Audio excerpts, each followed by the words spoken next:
What happened this time?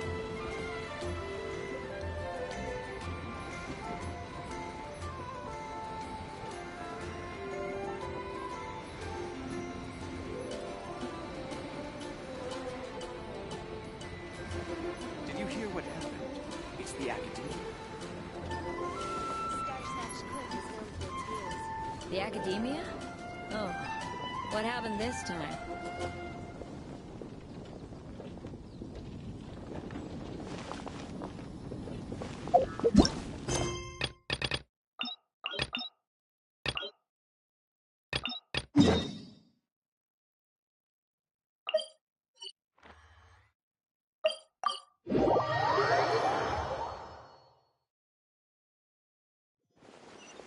Time to relax.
Though our homeland has become a distant memory, the flames of war continue to rage.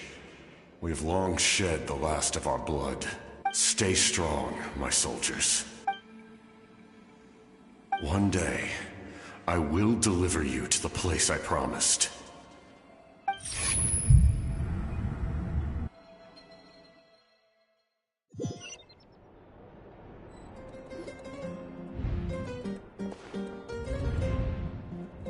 Morning, Traveler! Did you have a nightmare last night? Paimon could hear you tossing and turning in your sleep. Maybe you're just nervous for the final battle?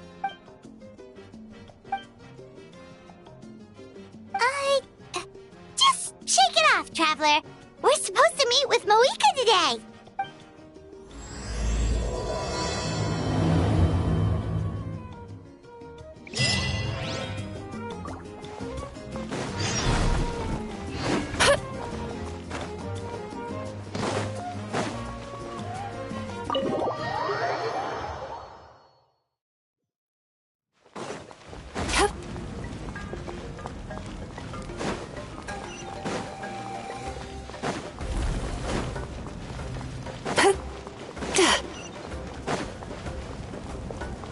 Turn that frown upside down.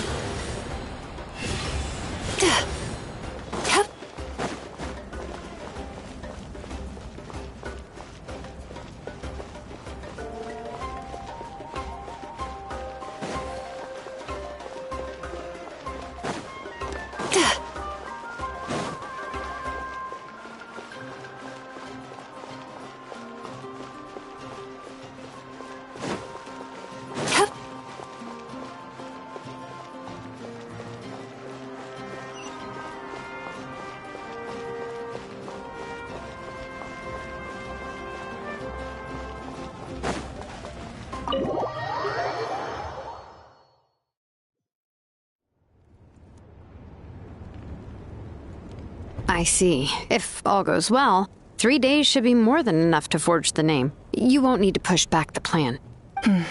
Thank you. I'd say the sooner you can finish it, the better. I still need to announce the matter to everyone. Don't worry. We should only need half a day. The Traveler has been in Natlan a while now. The Pilgrim's Chronicle should have enough records of her adventures.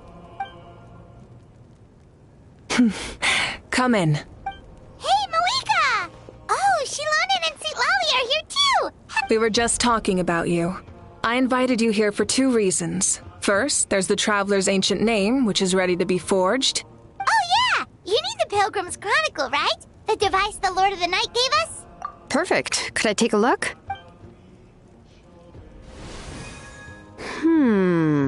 Yep. Well, it looks good. This is definitely enough to work with. Usually the first step in forging an ancient name is performing a ceremony to extract memories from the ley lines. But since the Lord of the Night gave us this record, we can skip that part. Still, I've never used something like this before. This is an entirely new material for me, so I need to look into how the process might change. I'll help you. My knowledge on the Lord of the Night and the Wyab might come in handy. That brings me to the second matter. As you already know, once your ancient name is complete, we need to venture into the deepest part of the Night Kingdom. That will happen in 3 days' time. 3 days? So soon? Wait, but... You're worried about the Traveler, aren't you? Well, Paimon gave it a lot of thought, and Paimon's not very good at thinking or fighting to begin with. It's just... this plan could save countless lives. Paimon understands why people would want to be a part of something so important, but... all this time, Paimon has barely left the Traveler's side. Not to mention, we all know this will be a super dangerous mission. That's right. And as long as we win, the Ode of Resurrection will return us to this land. The Night Kingdom is a realm of souls and memories, where mental fortitude outweighs physical strength. All in Natlan are resolved to win this war. The Sacred Flame will connect us to their fighting spirit. We will do whatever it takes to win. So if you want to contribute, just cheer us on, alongside all the people of Natlan. For the Traveler, I'm sure your words of encouragement are among the most important. The most important? Really? Okay, then please don't do anything reckless. That's what Paimon's trying to avoid. All right, it's decided. Paimon will cheer the loudest out of everyone in Natlan. It's less about volume and more about mental focus. But I get it. You're just trying to show how much you care. Of course, this all depends on the successful completion of the ancient name. Otherwise, the Traveler will not join me. That is the condition. Don't worry. I swear on the honor of my tribe, I will not fail. I know how important this is. There's no time to lose. Let's go. All right, everyone. When we meet again, it will be to deliver the ancient name. Good luck, you two.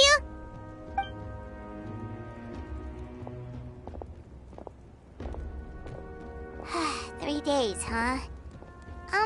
What should we do in the meantime? From what I've heard, the 2 of you have helped more than enough. You should take a well-deserved rest. Even if there are stray abyss monsters out there, our warriors can handle them.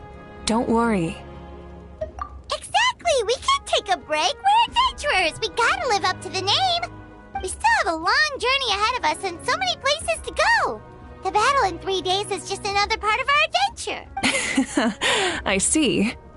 In that case, just do what you think is best. This final battle is extremely important to me. The culmination of my life's work. Still, I think you've got the right idea. I'm also going to follow my heart. I plan on using these 3 days to calm my mind and work on a painting. Oh, you know how to paint? I just learned, actually. I hear it takes a lot of practice to get any good. It could be anything, though. What I really enjoy is the process of getting better at something through practice. It's how I relax. Of course, that's only when I have the time. I'm usually too busy.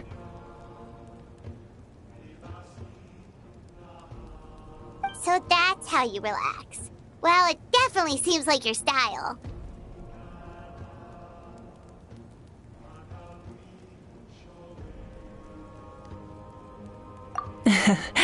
All right, let's go our separate ways for now.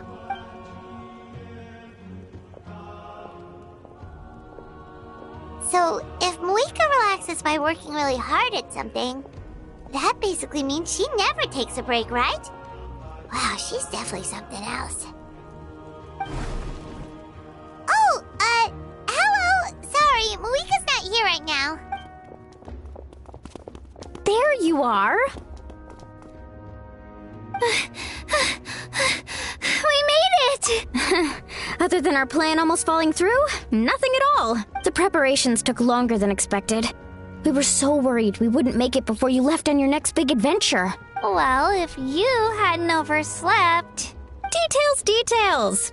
Anyway, come on. Let's go to the People of the Springs. Hold on, tell us what's going on first. Oh yeah. Jumped the gun a bit there, didn't I?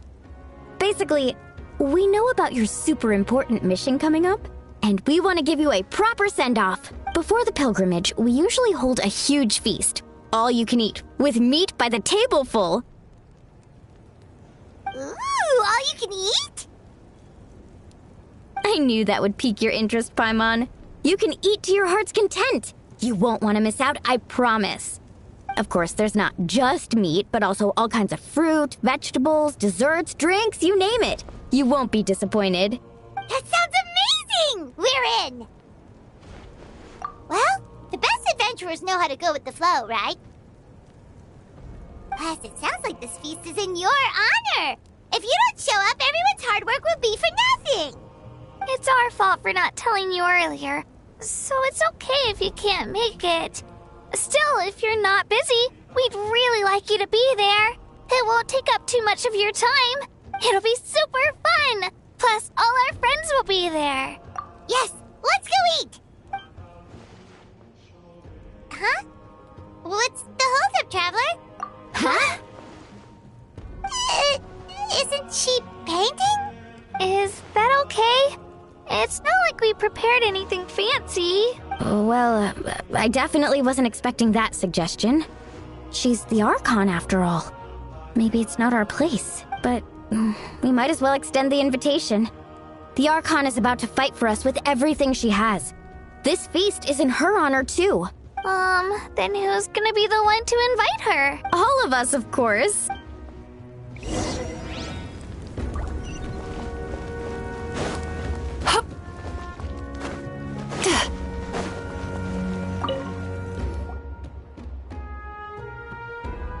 Come in. Oh, it's you four. Is there something you need? We're here to invite you to the People of the Springs for a feast. Ah, I see. This is a special kind of feast, isn't it? Exactly. It's a tradition to hold a feast before battle. We couldn't miss out on this opportunity. It's our way of cheering you on. Plus, I always wanted to do something to thank you for saving me from the Night Kingdom. That was my duty. Besides, it's all in the past now. You don't owe me anything. Although, this feast does sound rather interesting. So you'll come? Of course. No need to notify Amina in advance. I'll just surprise her. You don't need to turn this into some kind of grand banquet on my account. I'll try my best to attend as an ordinary person, not an Archon. It's not like you're the type to pull rank or something. True, but My presence changes the way people act. I just don't want to spoil the fun. A lot of things can change once an Archon is involved. A barbecue is best fresh off the grill. And still, people will insist on waiting for me to eat first. Oh, yeah, Paimon can see that. Don't worry, I'll jump in if that happens. I can throw manners to the wind, no problem. No need, I can take care of it. Anyway, thank you for inviting me. It really means a lot. I don't need to finish it. I enjoy the process, but now there's something more interesting to do. Then let's go together. The main dish should be ready soon.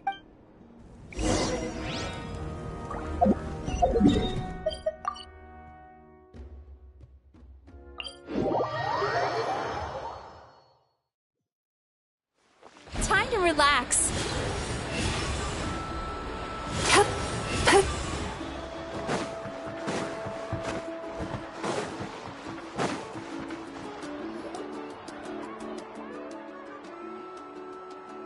Ugh, you're kidding.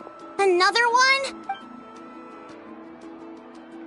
But this is just a small send-off. What are we going to do with all this stuff? Then again, I understand where they're coming from. I'll deal with it. What a headache.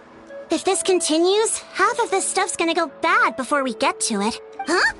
You're here already? And you even brought the Archon? What are you doing here? We invited her. She agreed to come as a surprise guest.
Surprise is putting it lightly.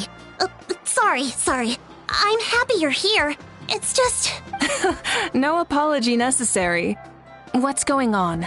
Well, I started spreading the word about the send-off, just around the area like usual. A lot of people are still busy repairing their homes, so I didn't think many people would come. But the turnout has been overwhelming. Not to mention, we've received a small mountain of deliveries. There's no way we can use all this stuff. That's our Star Outlander's popularity for ya.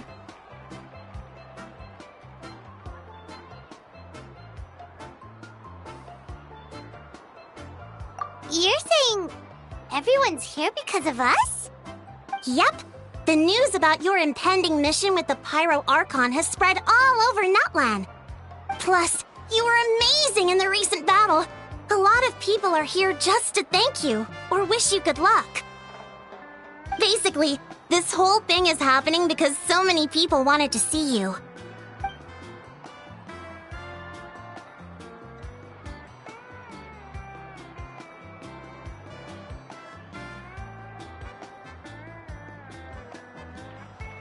Yeah, Mika and the Traveler are in this together. They both deserve a celebration. Well, this is the perfect excuse to throw an even bigger party. All this extra stuff was gonna go to waste anyway. No need to go to all that trouble on my account. That's not why I'm here. Besides, with so much of our nation in ruins, resources are still scarce. This extra spending for my sake is the last thing we need. That's true. Party planning isn't easy. I can handle the big picture, but I'm not used to dealing with the finer details. That was always Auntie Atea's job. Sorry. I'm just feeling a bit in over my head. Oh, speaking of Atea, how is she? Is she feeling any better?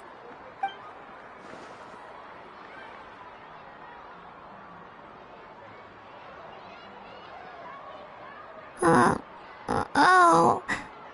Actually, there's something we haven't told you.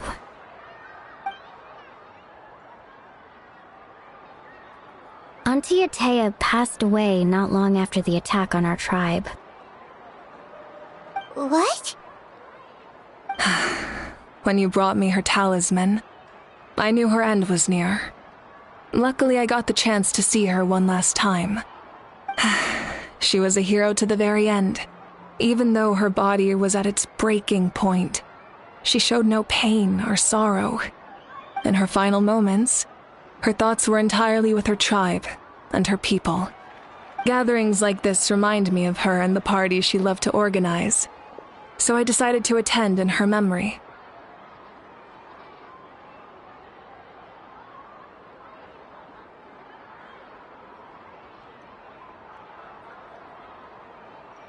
We didn't mean to hide anything from you. It's just, there was never a good time to bring it up. Cheer up, everyone. Auntie Atea wouldn't want us to remember her with tears. Parties like this were her specialty. But now, it's up to us to carry on her legacy. So we can't let her down. Believe me, she has high standards. Yeah, that sounds about right. So, come on, let's get to work, everyone. Oh, Chief Amina and our guests of honor excluded. Kachina can each time to go. Wait, you don't have to drag me.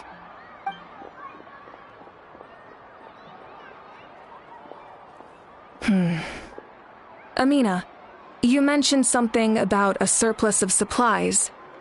I may have a solution. First, invite anyone who comes to deliver supplies to stay for the gathering.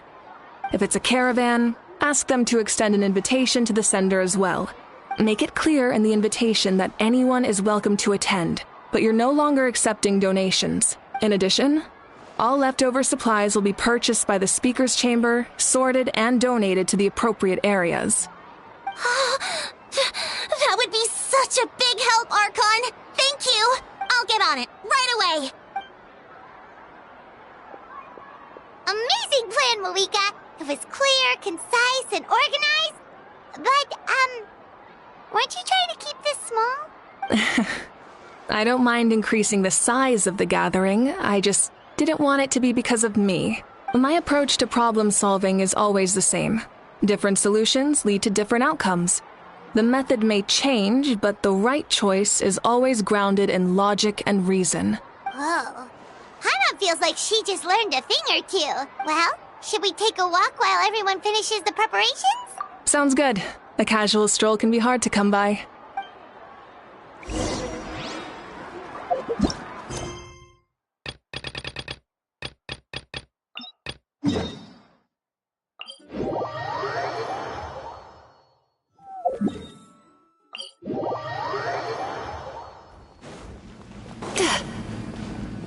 Sweet dreams!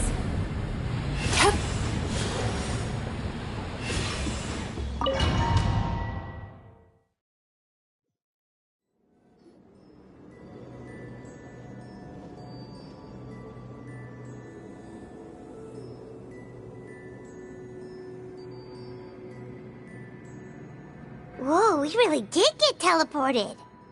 It seems like this place is completely sealed off. Doesn't look like there's an exit anywhere. Let's take a look around and see what we can find.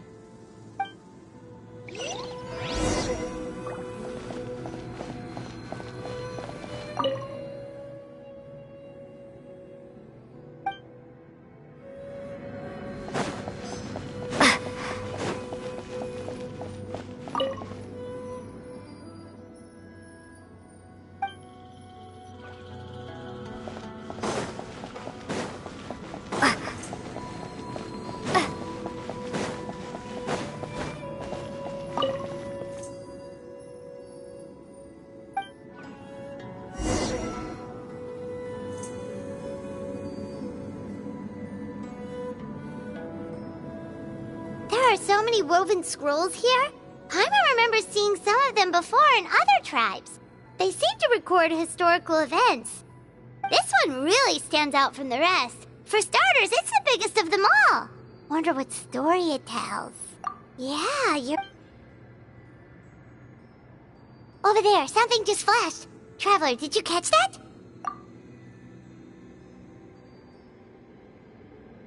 Oh, right! Paimon's with you.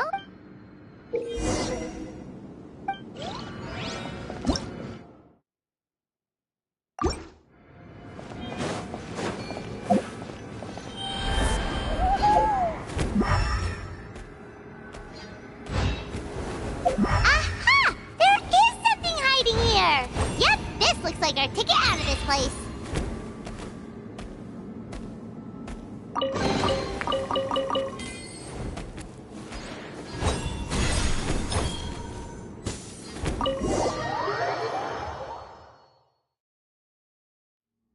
Whew! We finally made it out!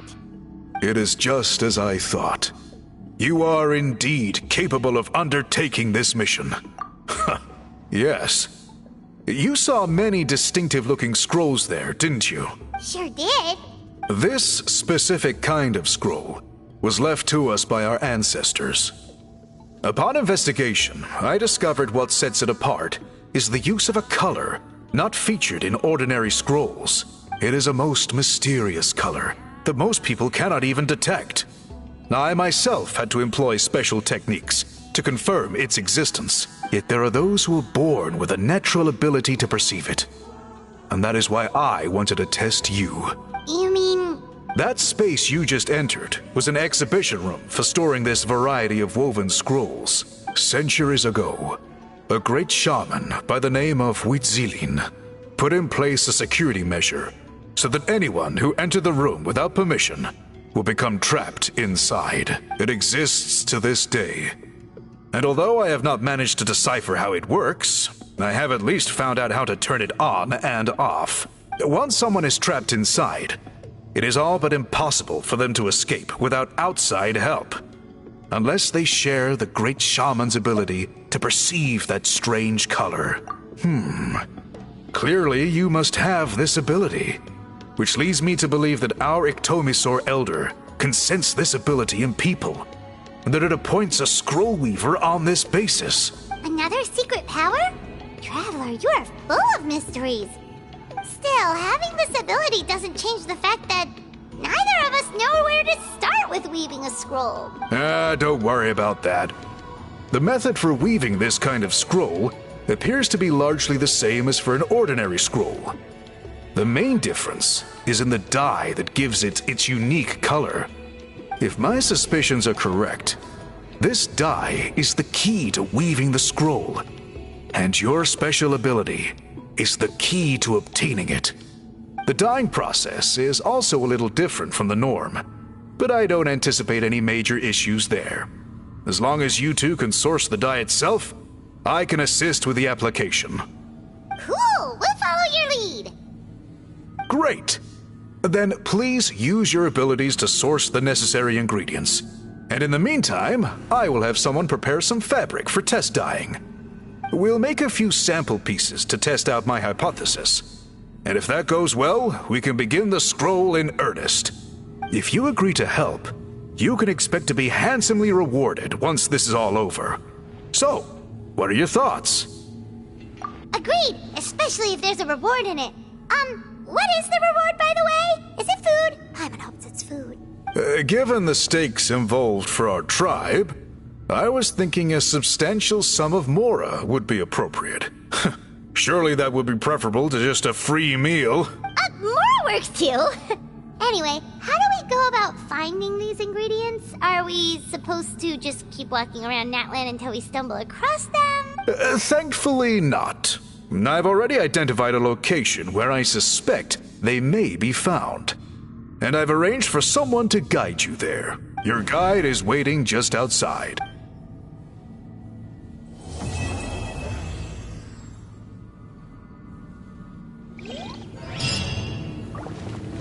Turn that frown upside down.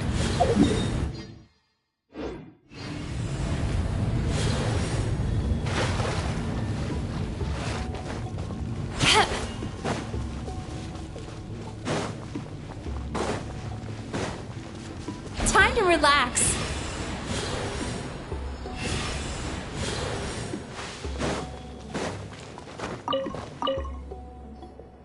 I take it you're the ones appointed by Elder Talapo? Yep, and you are... Call me Toltec. The chief asked me to be your guide for the day. His messengers already filled me in on the situation. So...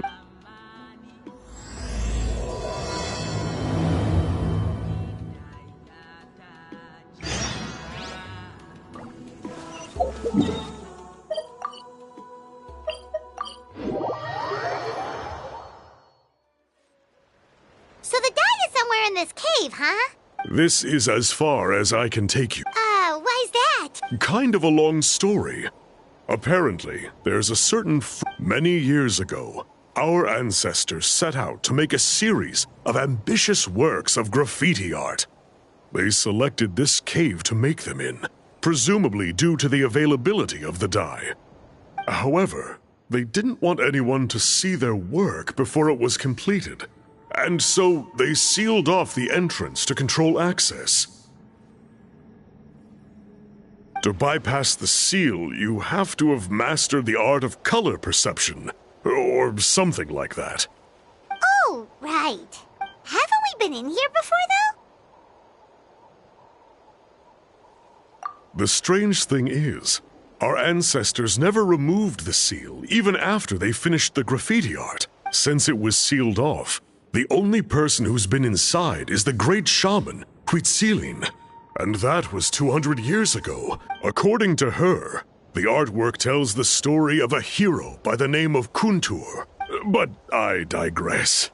Sorry, I'm a big fan of graffiti artwork. Once I get talking, I can go on for hours. So you're sure you don't want to come with us? I'll pass. I tried to get in once, but the seal blocked my way. I tried getting my Iktomi sword to clear it with its powers, but even that didn't work.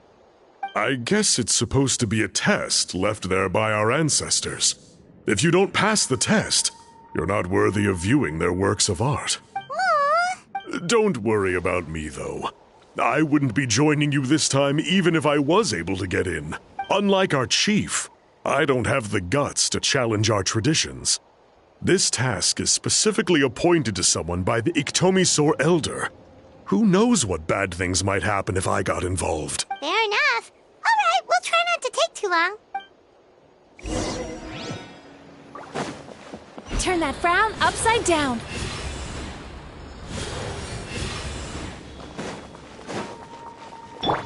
Let's blow bubbles!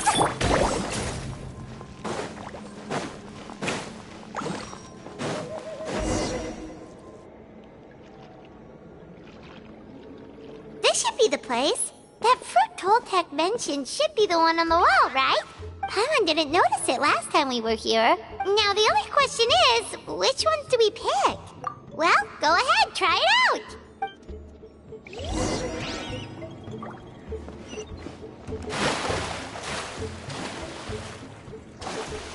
Sweet dreams.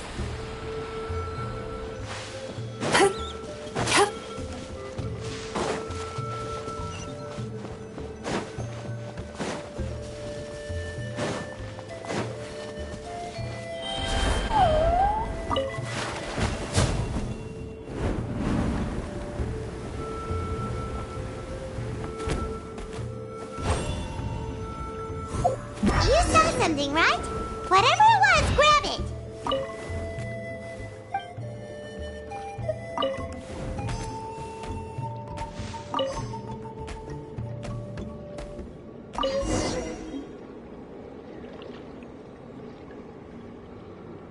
Remember the last time we came here? We found all of the artwork throughout the cave. These guys' ancestors created a real masterpiece. They probably used the same stuff for their paint as we're using for the dye, right?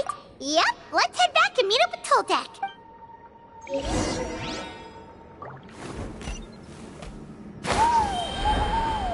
Time to relax.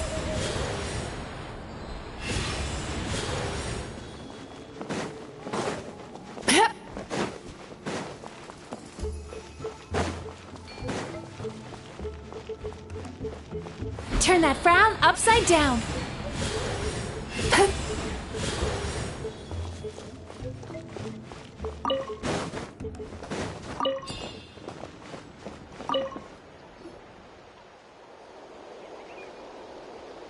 We're back, and we found the ingredients for the dye. Sounds like you made it through the seal then. Our Iktomisaur Elder was right about you. It's getting late. Follow me. I'll take us back.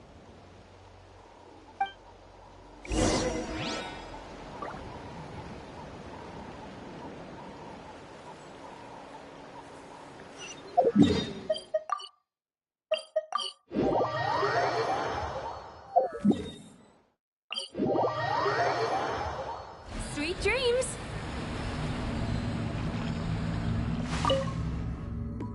Toltec has updated me on your progress. Well done. I appreciate your efforts. Sure thing. Here's the stuff for the dye.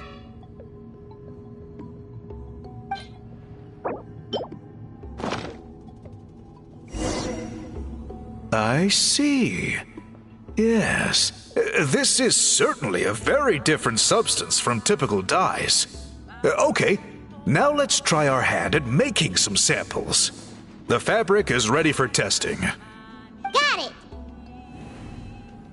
Please come with me.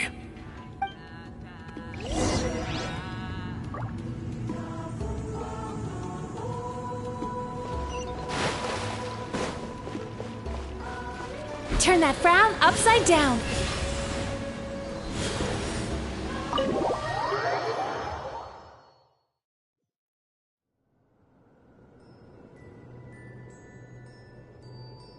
Take a look at this.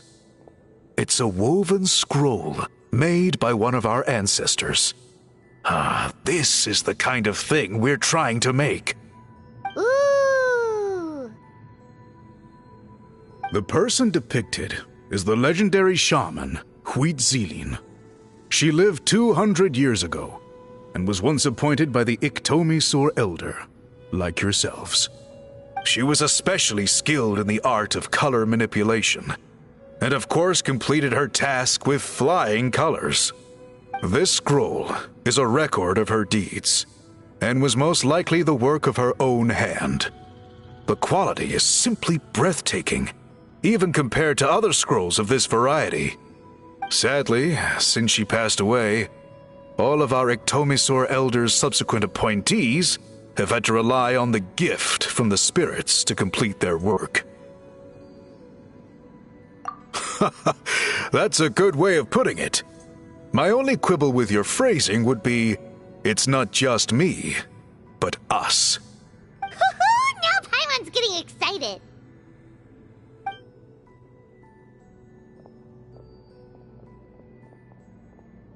Bring out the samples.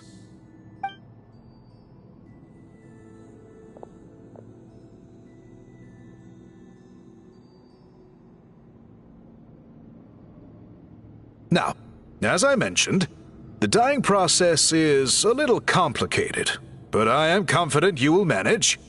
Just make sure to follow my instructions carefully. The pattern has already been sketched out on the sample, so you just need to dye each block with the correct color. But you'll need to wait for the dye to fully soak in between each step to make sure the colors don't run.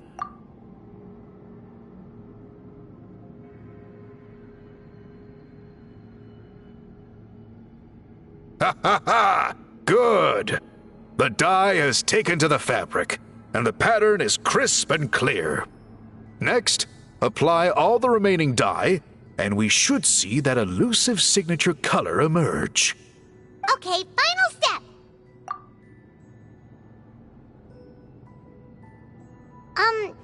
Did it work? Paimon doesn't see it. Oh, that color isn't showing up. Oh, the dyeing has failed. No, your technique was flawless. You did everything exactly as instructed. It would have made no difference if I'd done it myself. Then what went wrong? It could be the weaving technique, or maybe the dye has to be applied in a different way. Oh, whatever the case, it looks like I have failed to get to the bottom of this mystery. Sorry, Paimon wishes we could do more to help. I am the one who should be apologizing. I made you do so much work, and it was for nothing. I will, of course, honor my commitment to compensate you for your trouble, but I do hope you won't give up on this task. I plan to keep investigating, and will be sure to keep you updated with any progress. Don't worry, we're not quitters. Paimon does have a question, though. This whole process of recording history on woven scrolls seems so complicated. Why don't you just write it down instead? You said yourself you're all about change and reform. Well, this seems like a pretty good place to start, don't you think? Writing things down would be easier for everyone, and your records would be more detailed. I think you've perhaps misunderstood my philosophy, but that's okay. I can answer your question, but there's somewhere I need to show you first. Oh, sure.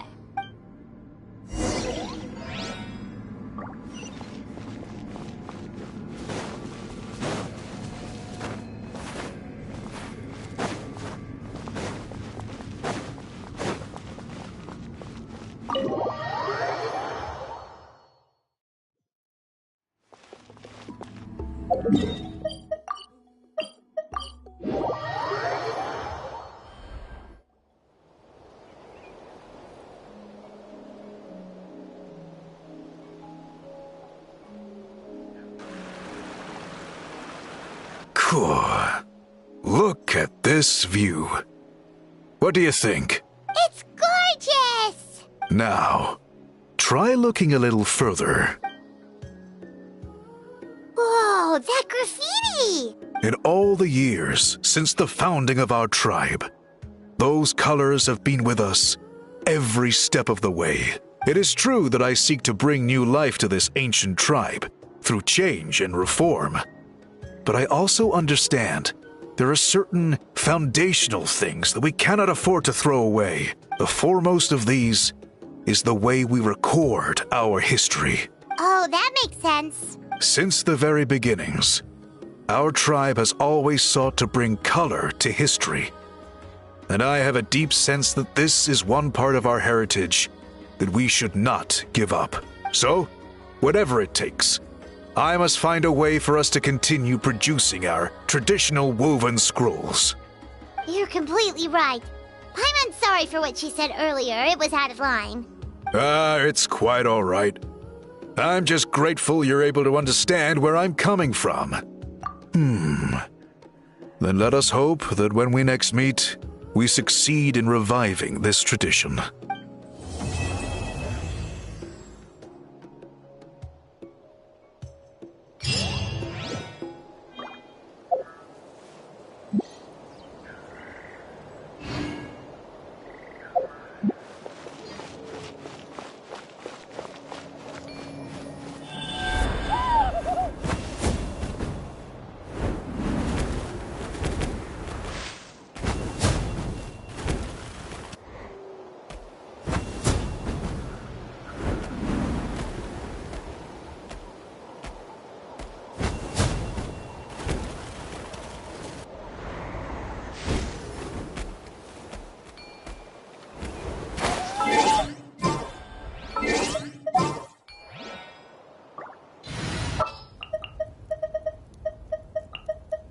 All right, whose wings need clip?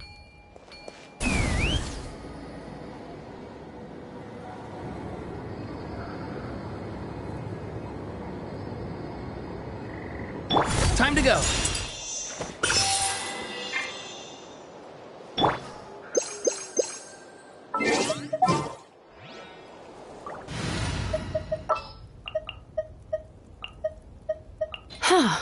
I don't...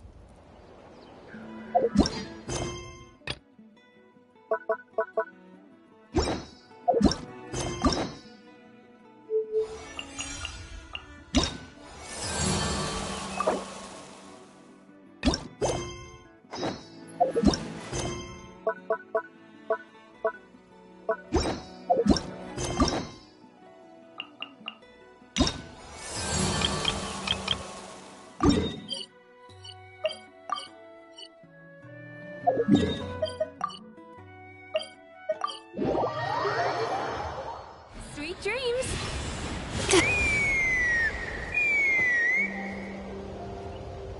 Huh? What's that sound? Seems like it's coming from that bridge.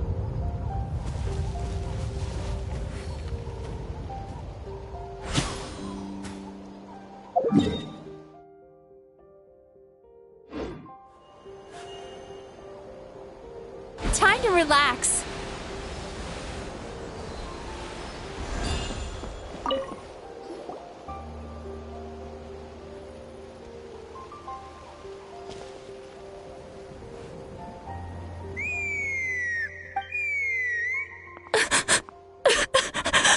Oh no! Why is she crying? Should we go check on her? You know, just in case she's thinking of doing something stupid. I'd leave her be. The warriors of the Flower Feather Clan are a proud bunch who never show their vulnerability in public, even if they've gone wingless. Oh, Chaska? Good to see you again, Traveler and Paimon. Before we carry on, let's get a little further away before Koyer notices us.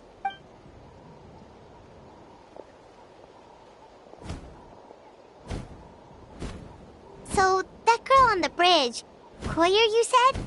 Should she really be on her own right now? With the mental state she's in, it just seems risky. Don't worry. That's exactly why I'm here. Elder Alpa sent me to keep an eye on her. If she does attempt the unthinkable, I'll swoop in and catch her. I doubt it'll come to that, though. She's a fighter. A warrior, in fact. One who aimed for the sky. However despondent she might feel now, I'm confident she'll get through it.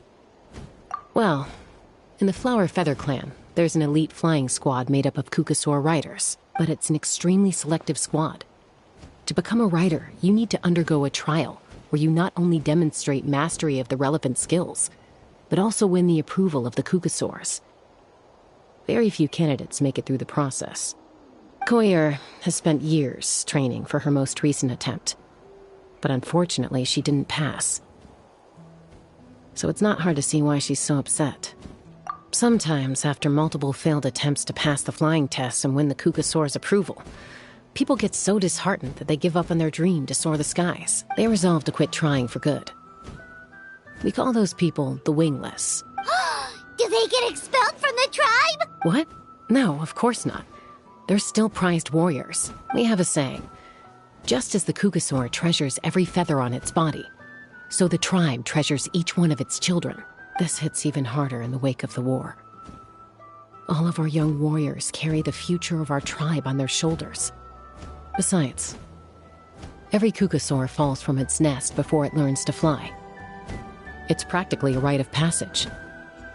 Likewise for the wingless, we always hold out hope that one day, when they're ready, they'll rekindle their dreams and keep trying. Until then, all we can do is quietly watch over them from a distance. Just like I'm doing now. Ah, okay. Paimon hopes she'll get back on her feet soon. Well, from the sound of her whistling, her confidence has been seriously shaken. No Kukas, yeah. People from my tribe call to their Saurian companions by whistling or blowing a horn. So it sounds like Koyer was trying to summon a Kukasaur to practice her flying. But the Kukasaurs are an even prouder bunch than our warriors. They would never respond to a lackluster whistle like that. First she failed the trial, and now she's struggling to even summon a Kukasaur. That's only going to hurt her confidence further. And getting trapped in that vicious circle is the kind of thing that'll make people go wingless. Surely there must be something we can do to help. That's very kind of you. Koyer's flying skills are up to par, but mentally she's stuck in a rut. If she wants to return to the sky, she has to overcome that for herself.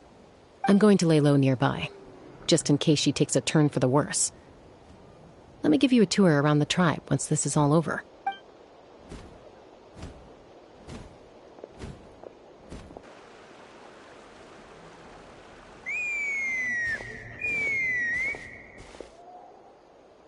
Koyer still isn't giving up. Even though Chaska said that she has to do this by herself, Paimon can't help feeling like maybe we can nudge her in the right direction. What if we could get a cuckoo to fly up to her?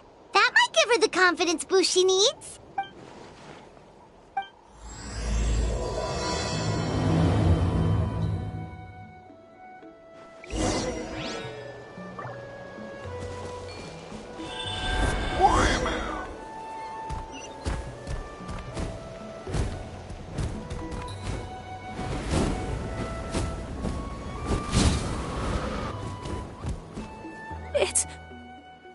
It's a cuckoosaur! Oh my gosh! Is this really happening? I did it! I summoned one! I was beginning to think you'd all given up on me completely. Thank you. Oh, thank you! Excuse me? Would you mind if we did... I think I know where I went wrong in the test now. I need to maintain a higher speed on my turns. So, I just gotta practice my bell tail slides and split S maneuvers. Also, I really want to try some stall turns and cobra maneuvers.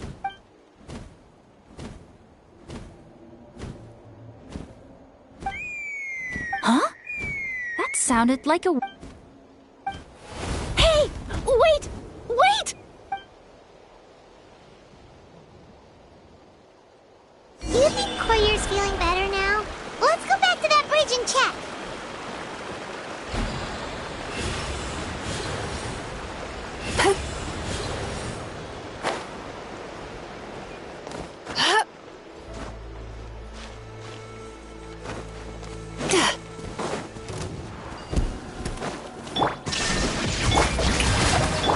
Let's see! Time to relax.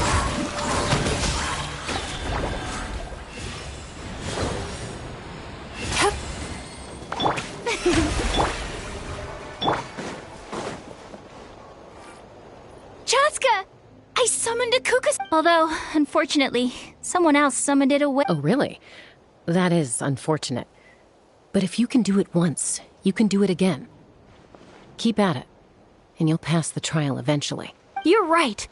You know, I almost thought about giving up, but I'm glad I didn't. Hey, Chaska, how's Koyer doing? Huh? Who are you? These are my, friends. The Traveler and Paimon. You came up in conversation the other day because I was telling them about up-and-coming warriors in our tribe. Oh, the Traveler, huh?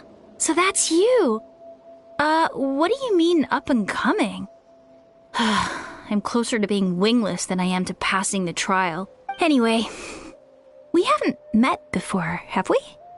You look so familiar somehow. Maybe you saw her in the stadium? Or anywhere, really. She's been all over Natlan lately, so it's not surprising that you've seen her around. If you say so. Koyer, Chaska.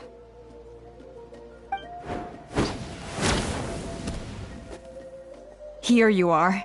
I've been looking everywhere for you two. Oh, Elder Alpa! What's the matter? I thought I should tell you myself. We're going to redo the flying trials. Redo them? How come? This is so unexpected. And I can't believe you came out here just to tell us that in person. It's embarrassing to admit, but due to time constraints, we didn't do a proper inspection of the arena before the last round of trials began. Then we started to notice many candidates performing worse than expected. So we redid the inspection afterwards and found a number of issues which likely impacted candidate performance. This was entirely our mistake, and I apologize unreservedly. I know it doesn't make up for it, but I thought bringing you this message in person was the least I could do. Oh, okay. Chaska, these people you're with, Are they the Traveler and Paimon? Huh? You've heard of us? I have indeed. Gathering intel is an essential part of being a warrior. Plus, you've already made quite a name for yourself in Natlan. Actually, I've been meaning to invite you to enjoy our tribe's hospitality for some time. Hospitality? Oh, that includes food, right? Of course it does. If you let us host you, you'll be treated quite lavishly. Mighty warriors are highly revered in our tribe. Besides, we still owe you for your help during the war. Without you, we would have suffered far worse at the hands of the Abyss. So I like the chance to show you our gratitude on behalf of the whole tribe. Mighty warriors, plural? So Paimon counts too? Paimon's starting to like you a lot. That should go without saying. Your flying skills are the envy of our tribe. The Flower Feather clan seems like a really nice bunch of people. We definitely need to take her up on this offer. Well, I'd love to stay, but I'm afraid I still have to inform the other candidates about the retrials. With our younger generation's future on the line, there's no time to lose. Wait, Elder Alpa! Let me help! The sooner everyone gets the news, the better. Very well. In that case, Chaska, could I leave you to entertain our guests?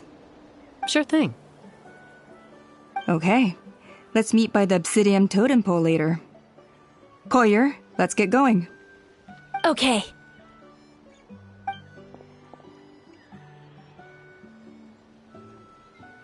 All right, they're out of earshot. I'm just gonna come out and ask.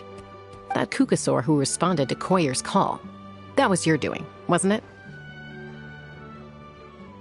I grew up with these creatures. I could tell something was off the second I saw it. Her whole demeanor seemed less like a Kukasaur and more like, well, you. So I figure you must have been pulling the strings somehow. She looked very flustered when Koyer asked for a ride, so I whistled to give her a chance to escape. And judging by the look on your face, that was a welcome intervention, huh? It's all right. If you'd rather your hidden talents remain hidden, I respect that. I won't press you for answers, and I'll keep my speculations to myself. You're the kind of person I'd still trust even if you had superpowers. I know you'd use them for good. I think the ends justify the means in this case. She just lacked confidence, and you helped her resolve her internal conflict. If you hadn't intervened, I likely would have gotten my mom to help out instead. Although, having said that, there's a small chance she might have recognized her and seen through the whole thing. That would have done more harm than good. Yeah.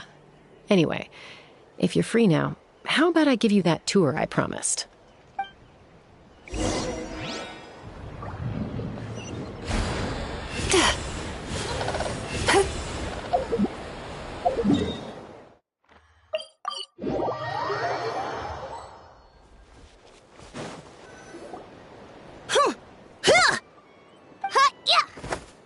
Ready?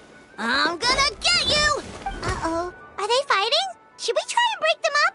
They're fine. Just doing their daily combat training. Combat training? A little young for that, aren't they? Not to us. We're a tribe of warriors. In ancient times, we were the most elite troops in the nation, responsible for patrolling and defending all of Natlan. And even though times have changed, we've kept our martial spirit alive. Hey, is that Chaska? Jessica, you're back! Oh, can you come train with us? Now's not a good time, I'm afraid. I'm showing the Traveler and Paimon around. The Traveler and Paimon? Wait, you mean that legendary warrior and legendary flying expert? Legendary? Yep, that's us, all right. Awesome. It's so cool that you can fly without having to ride a Kukusaur. Even Chaska could only do that for short distances. Miss Traveler, can you teach me some cool sword tricks? Oh, Miss Traveler! My family's shop makes the best volcano cake! You gotta try it! Let's behave ourselves, everyone. These people are here as our guests. They're going to meet Elder Alpa in a few minutes anyway, Kotini. Instead of being jealous of other people's talents, why not work on developing your own? Kapak, there's no point in trying any cool sword tricks until you've mastered the basics. Have you done all your sword drills today? And Yatlan. Easy does it, okay? Not every conversation has to turn into you plugging the family business. Okay. Sorry about those kids. They just got overexcited when they heard your name. Hope it didn't bother you too much. This is a volcano cake that Yatlan forced into my hands. She said to think of it as an apology gift. Whoa, it smells amazing! Traveler, you want some? Well, that's good. Yatlan will be thrilled. By the way, Chaska, those kids really adore you. You're way better with them than Paimon expected. Paimon figured you'd be more... aloof, maybe? Aloof, huh? Well, to be fair, there was a period when I was like that. Around the time when I first joined the tribe. But it's a terrible attitude to have as a peacemaker. It tends to turn situations that could have had a peaceful resolution into a stalemate that can only be resolved by force. Yep, exactly. As long as other options are available, I try to avoid that at all costs. Someone once told me that peace imposed by force will crumble in a matter of days. But peace achieved through genuine dialogue actually benefits both sides, even if sometimes the parties are only willing to negotiate because they're both armed to the teeth. That's true. Hey, Chaska! Uncle Cusco knows you're back, and he's coming to get you. Oh, thanks. Traveler, Paimon, got a dash. I'll meet you at the totem pole up ahead. You can't miss it. It sticks out like a sore thumb. Wait, are you running away? First rule of conflict resolution? Grab the fan and run before the you-know-what hits. Trust Chaska to make even running away sound cool. Sorry about this. Just stall him for me, okay? I'll explain everything later.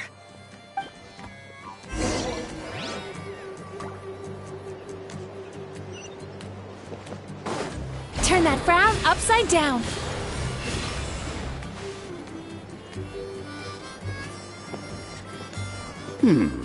A golden-haired outlander and a white flying object. You must be the traveler in Paimon. I heard Chaska was with you, but I suppose she's run away again, has she? Sorry, who are you? Who am I? Only her father. She's supposed to go for a checkup every 3 months to see how her abyss condition is doing. We both agreed on it. But she's already missed 3 checkups this year. That's 3 out of 4. Yes. She got exposed to abyssal energy as a young child. Then her birth parents abandoned her. It's lucky those wild cuckoosaurs found her when they did, or she wouldn't have made it. They took her under their wing and raised her as one of their own. Eventually, some riders out on patrol spotted her and brought her back to the tribe. But she was practically feral at that point. The moment you took your eyes off her, she'd be getting herself into a fight, or she'd run away to be with the Saurians. She seemed to prefer them to her own kind. She might as well have been a Saurian in human form. That must be the aloof period she mentioned, right? We later discovered that her exposure to the abyss had planted seeds of conflict in her heart. So, we started trying to bring it under control. But ultimately, she's the only one who can control it. Anyway, she's much more human these days. Yeah, don't worry about her. She seems pretty stable to Paimon. She's probably only avoiding the checkups because she thinks it'll stop you guys from worrying about her. Yes, I'm well aware of that. She knows she needs to be careful. If her condition ever took a turn for the worse, she wouldn't be brushing it aside like this.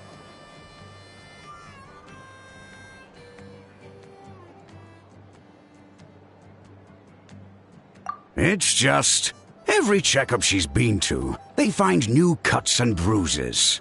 Nothing to do with the abyss, of course. Oh no, that's all fine.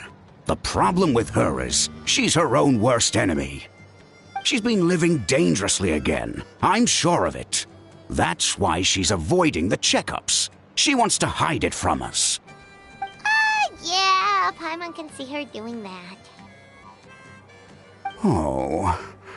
In the past, she always had Koichi to keep an eye on her. Now Koichi's gone, and I don't want to lose another daughter. Chaska's been increasingly reckless since Koichi passed. It's like she's trying to make up for it somehow. Next time you see her, please tell her to be careful for me. Even if she doesn't want to hear it. If she doesn't want to do these checkups anymore, that's fine. I just want her to stop putting herself in harm's way.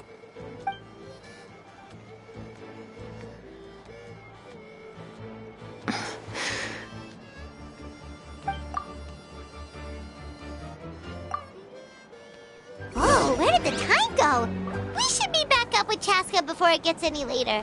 To get to the totem pole, we need to head north, right?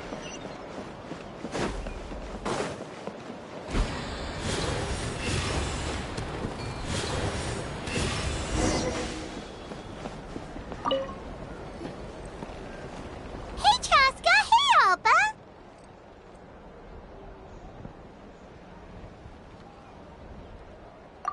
It's all right.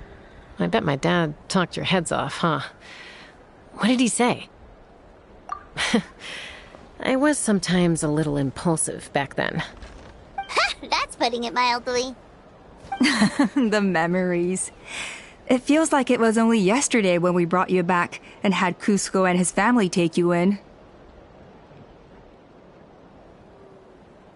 Back then, no one imagined this feral child would grow up to be the strongest warrior of the Flower Feather clan. Huh? You were the one that brought Chaska back to the tribe? That's right. Elder Alpa was already a veteran rider by then. She spotted me while patrolling from the skies and tracked down my Kukasaur mom. Mom agreed it was time I tried to re-enter human society. But I didn't know the first thing about being civilized. I clashed with everyone who had to deal with me. And look at you now. Renowned throughout the land as a peacemaker. How time flies. When the day comes that I can't fly anymore, it will be up to you to look after our tribe and our flying squad. You know me, though. I'm not a natural commander. I'm better off as a lone wolf on the front line. So stick it out at least a few more years, okay? Give Koyer and the others time to come into their own. Oh, stop. Wait, so isn't the leader just the strongest warrior in the tribe? At least Paimon figured that's how your tribe would work. Strength is certainly a core tenet in the Flower Feather clan. But strength means far more than martial prowess alone. If it all came down to individual strength, I'd struggle to call myself a warrior, let alone a member of the flying squad. Any fighter in the tribe could take me down. Well, sorry to disappoint you. It was something I aspired to at one point. So much so that I went adventuring in the Cinder City, Ashkanatlan, to try and prove myself. But it was foolish of me. I wasn't ready. I came back empty-handed and seriously injured. The fact that I survived was something, I suppose. But after that, I never seriously considered myself a strong fighter. And yet, you still managed to become the leader of the flying squad, thanks to your experience and determination. All while battling those old injuries. Don't you think that's a display of strength in its own right? Let's shelve this discussion for now. Traveler, Paimon, there are some simple refreshments on the table. Please help yourselves. Yes! Paimon was waiting for that part! They were for the snack stomach. The refreshment stomach still has plenty of space.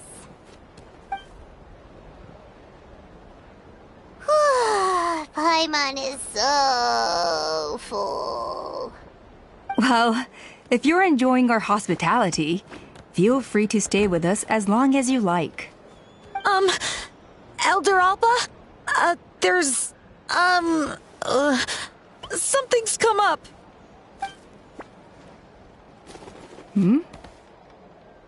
What happened? Is it serious? Shall I deal with it? It's... Some merchants showed up. Not from our tribe. They said they're here to discuss some potential collaboration with us. Why now? This is terrible timing. There are a few wingless that we haven't managed to reach yet, and we still haven't inspected the retrial arena.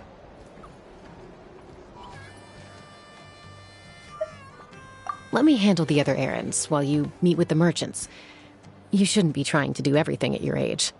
You should help too. Seems only fair after all that food. Oh, well, much obliged.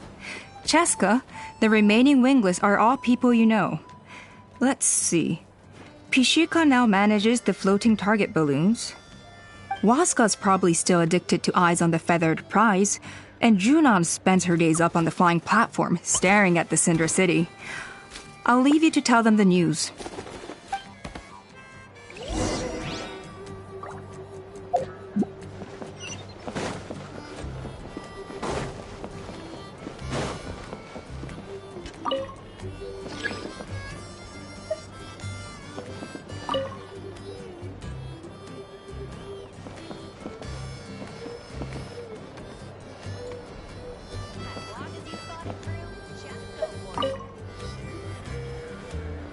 Are you sure you don't want to reconsider, Pashika?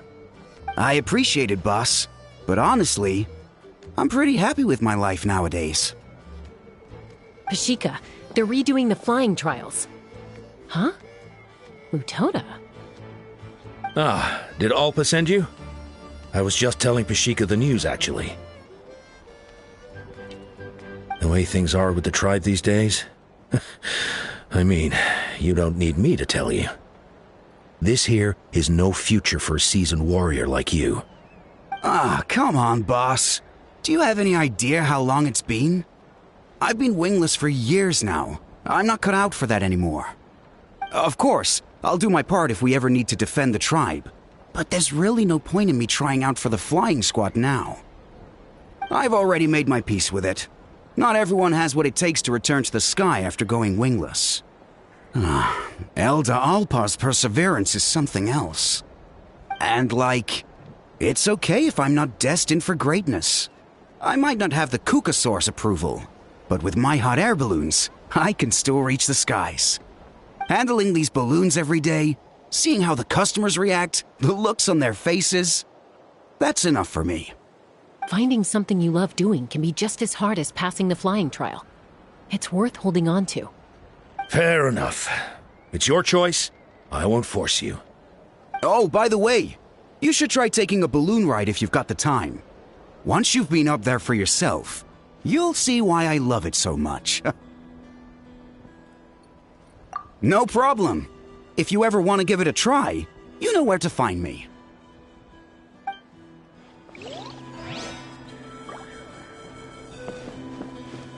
Time to relax. A retrial? What's the point? I pretty much treat life like it's a game. No Kukasaur's ever going to approve of that, no matter how many times I try. Waskar, I can assure you, Kukasaurus wouldn't judge you for something like that. Well, they must be judging me for something. Maybe I lack fighting spirit, or just don't have the talent. Not everyone's a natural like you. Don't waste your time on me. You'll have better luck with the ones who still have their heads in the clouds. In the meantime, I think I'm going to treat myself to a few more games of Eyes on the Feathered Prize. Yeesh, there's wingless, then there's being a total lost cause. You used to be a fierce warrior, actually. But fighting spirit alone won't win you the Kukasaur's approval. Are all Kukasaurs so strict? The ones in floating target balloons and Eyes on the Feathered Prize seem pretty chilled out. It's one thing to hang out and have fun, but quite another to take to the skies with a human life on your back. Giving a ride to someone who's unqualified endangers not only the rider, but also the Kukasaur themselves. If the rider makes a mistake, they both suffer the consequences. So we have a mutual understanding with the Kukasaurs. If someone isn't up to standard, we have to reject them. Even if it means breaking their hearts.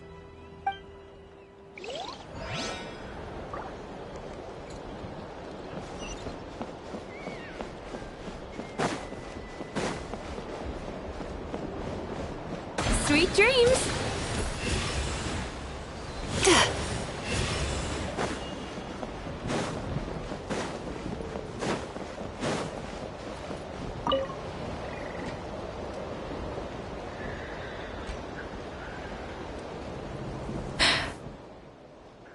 Hey, Junan. Gazing out at Ochkanatlan again, huh? Chaska? What are you doing here? Is something up? The flying squad is hosting retrials again soon. Want to give it another try? Maybe you're forgetting the definition of wingless. I've failed so many times already that I've decided to call it quits for good. I'm done. Elder Alpa always goes out of her way to come and tell me when a new trial is coming up, and it's nice of her to think of me. But nothing's gonna change. I'm not going to suddenly pass just because they're holding another trial. They're making some big changes to the arena this time, so the flying experience should be smoother than before. Koyer's gonna try again. No, forget it. If I was genuinely good enough to make the squad, the location shouldn't affect my chances. A true rider can fly confidently whatever the conditions, like you and Elder Alpa. Junan! They're redoing the... Huh? Chaska and the Traveler. You're already here. I guess they told you already then. Come on, let's go train together.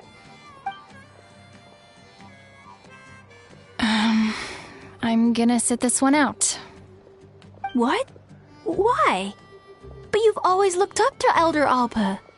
She went wingless after her injury and spent years drifting, but even she came back and made it in the end. If she can do it, why can't you? I mean, I don't have that kind of perseverance. And besides, the last thing I want to do is fail in front of her yet again. Oh, come on. You know you don't need to worry about that. Alright, well, how about we just treat this as you being my mentor? Then will you train with me? I mean... Enough umming and ahhing. Let's just get up in the air and figure it out as we go. Wait! Hold on, slow down. I can't keep up. Well, that's one way to do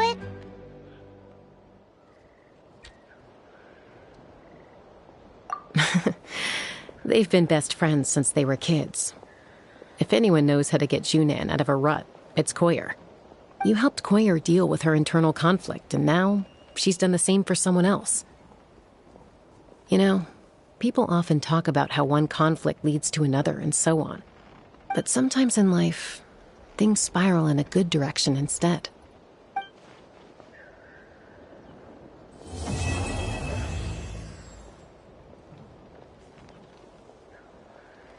We've notified all the wingless on the list now, right? Where to next? The trial arena.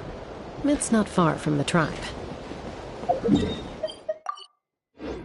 Turn that frown upside down.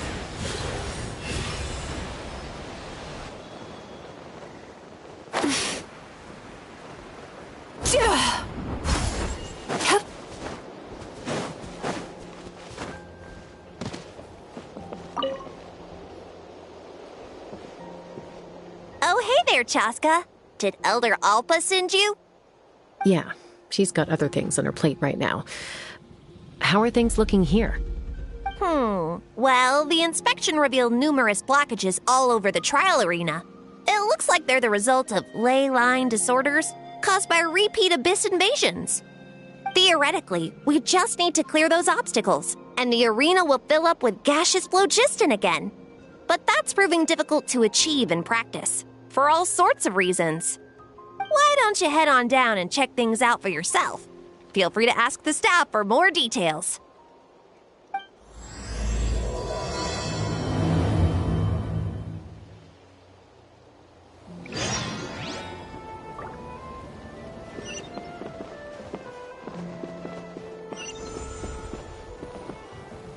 Take me up.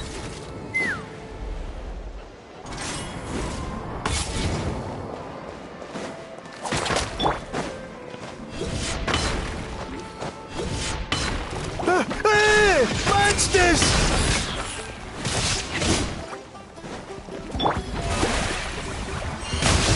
Let the world collide! escape. Time to relax. Bad dreams be gone.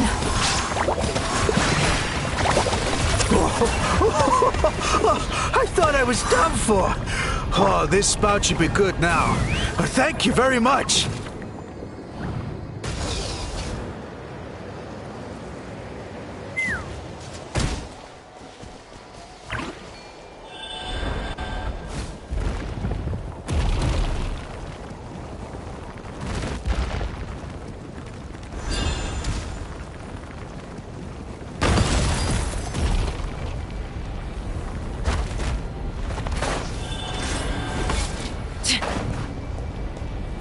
Let's fly.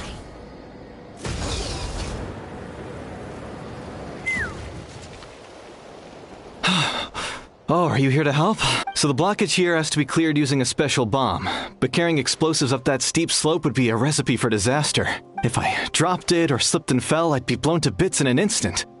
So, my plan was to transport the bomb to the other side. All I need now is for someone else to strike the balloon at the right moment, dropping the payload right on top of it. What do you think? Simple enough, right? Huh? Oh, that one. No, I've got no idea who that belongs to. I just wish I could fly up there and check out what kind of tech they're using. Ah, well. Getting the trial arena, I'll head over and set up now.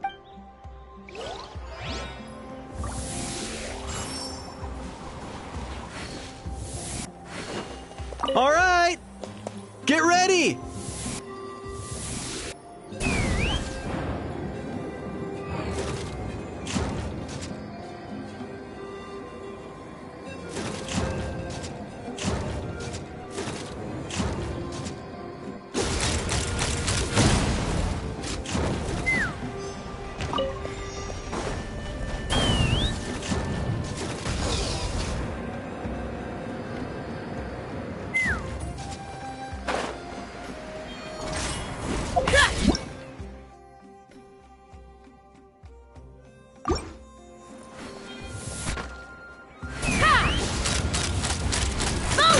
The gaseous phlogiston is being replenished. Looks like all the spouts have been unblocked. Let's head back up.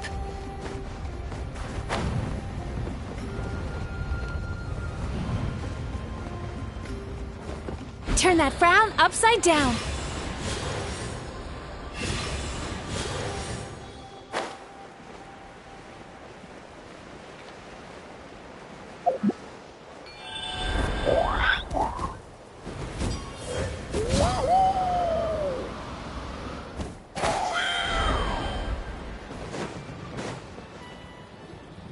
Wow, you took care of everything in no time at all. Incredible work. Now we just have to wait until the gaseous phlogiston is fully replenished. Then we can kick off the retrials. Actually, Inkanak, I'd like to do a test flight first, just to make sure we're not missing anything. Could you arrange that for me? Huh? But you only just finished getting the arena ready. There could still be other hazards we're unaware of. All the more reason to have me test it out. Think of it as another inspection. I guess you're right. With your flying skills, you won't be in any serious danger, even if there are hazards we overlooked. The conditions in this area seem a little unstable, but a test flight is the only way to catch any lingering issues. All right, I'll get things set up for you. Are you ready? This should be all right. Let's fly.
was amazing. Paimon couldn't take her eyes off you.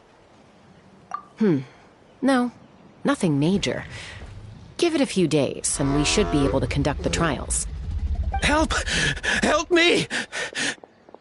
You're from the Flower Feather clan, right? Please, come quick, you've got to help us! Catch your breath first. What's the situation? We got attacked by a Kukusaur. My friends are still stranded in the middle of the road with the goods we were transporting. Please, I'm begging you, save them! Huh? Are Kukusaurs really that aggressive? Do they usually attack groups of people unprovoked? Not in my experience, but there are exceptions to every rule. Let's go check it out.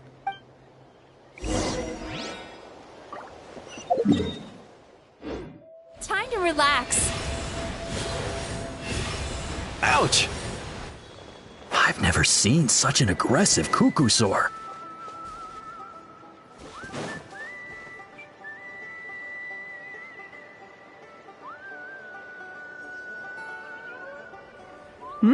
Tasca? Traveler? This is a surprise. Elder Alpa? Huh. So, where's this aggressive Kukusaur we've heard about? Already flew away. Looks like it backed off once it realized that reinforcements were coming. So why do you think it attacked these people in the first place? Was it after the food? No. These merchants are even transporting food. Ah! Thank goodness! The phlogiston wings are intact! Phlogiston wings. Thank you so much for coming to our rescue. These phlogiston wings are our most prized goods. If anything happened to them, it would ruin us. Wait a minute. Are you the merchants that were looking to collaborate with us? Wormy told me about you. Yeah, that's us. So I take it you're Elder Ulpa? I am. You must be exhausted from your journey, not to mention shaking up from the attack. Let me bring you back to our tribe to rest. We can talk business after you've recovered. But Elder Alpa, what about the Kukusaur attack? Well, our guests here weren't seriously injured, and their goods are intact. Perhaps that Kukusaur was just having a bad day. There are so many of them around here. You'd expect something like this every once in a while. I don't think we need to pursue it any further. More importantly, how are the preparations for the flying trials going? Is everything in order over at the arena? Huh? Did you say flying trials? What a coincidence! Sounds like a perfect use case for our phlogiston wings. You'll be pleasantly surprised by what they can do. Oh, really? Now I'm intrigued. Well then, let's forget all about this Kukusaur attack for now. We have some serious business to discuss.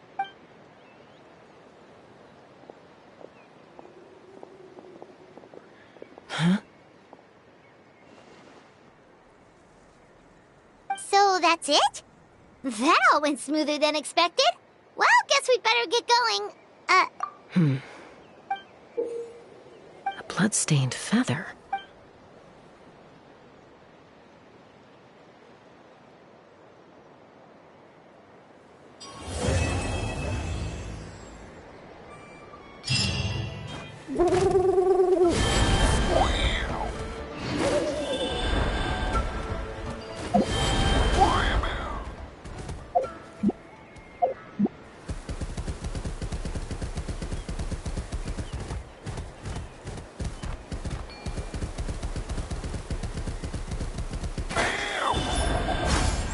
The Flower Feather Clan should be about ready to hold the new flying trials by now. Let's go check it out.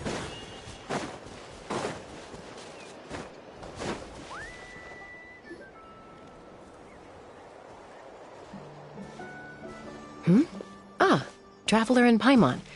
You came. Yep, and it looks like we made it just in time. Although, can't say the same for the Kukusaurs. Bit of a low turnout, huh? Yeah, you'll see why soon enough. All right, get ready. 3, 2, 1, fly!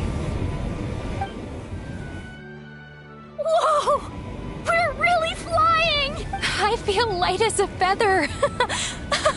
I'm flying without a Kukusaur. These phlogiston wings are awesome. What's going on? really believe her eyes. How did they fly all on their own? The merchants we ran into that day were selling a product called phlogiston wings. It's a flying machine worn on the back. To operate it, you just use a handheld trackball that controls the flow of gaseous phlogiston. That's incredible. Yeah. If our tribe, well, if Natlan mass adopted this technology, it would revolutionize our mobility and responsiveness in times of crisis. Just think of the countless tragedies that could be averted. I feel like I'm dreaming. Did I really just fly on my own without the help of a kukasaur? You'd better believe it. Plus, you just passed a flying trial. Right, Elder Alpa? Elder Alpa? Should this really count as a pass if we did the trial using phlogiston wings? Why not? The scoring rubric is about flying performance. It doesn't specifically say you have to ride a kukasaur, does it? Yeah, maybe, but I mean, even Chaska had to ride a kukasaur in her trial, right? And the whole point of the trial is to test both your flying technique and your ability to work with a Saurian companion. Well, if we can fly by ourselves, maybe we don't need to test the ladder anymore. Chaska, Traveler, what are your thoughts on this new invention?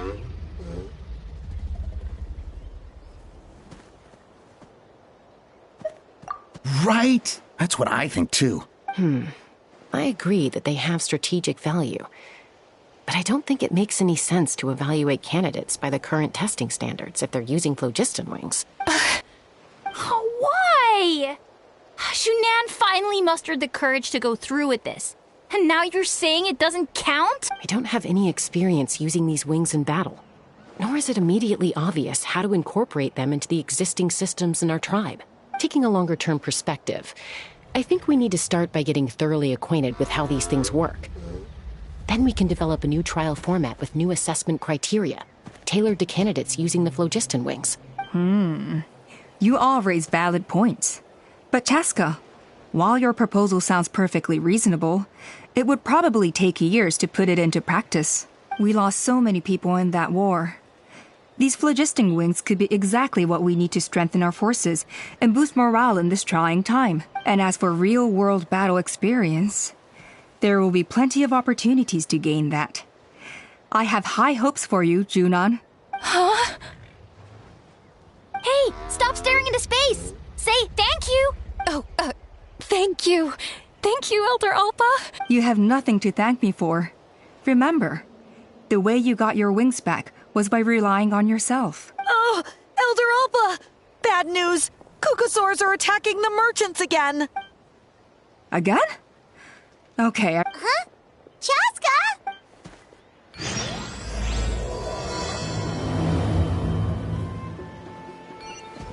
Why did Chaska rush off like that? And then Elder Alpa and the others too? Anyway, let's go see what this is all about.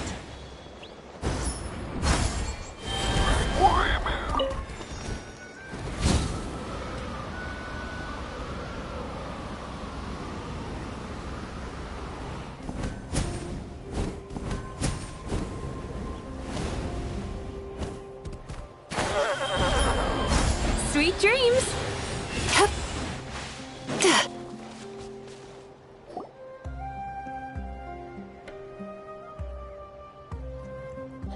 Oh, it's back!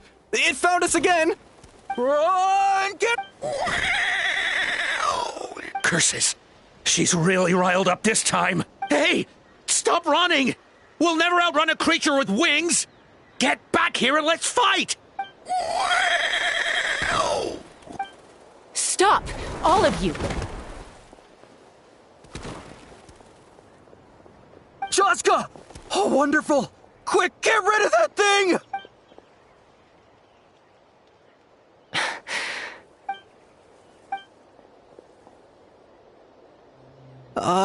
What's going on?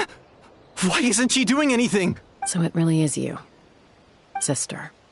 Wait, sister? That kukasaur is Chaska's sister?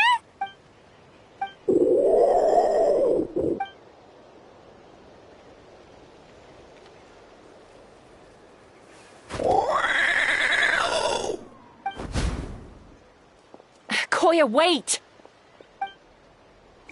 Is Chaska gonna be okay? Should we go check on her?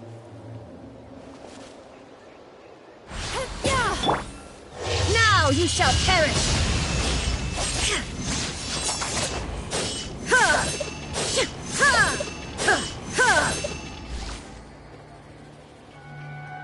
Shine down!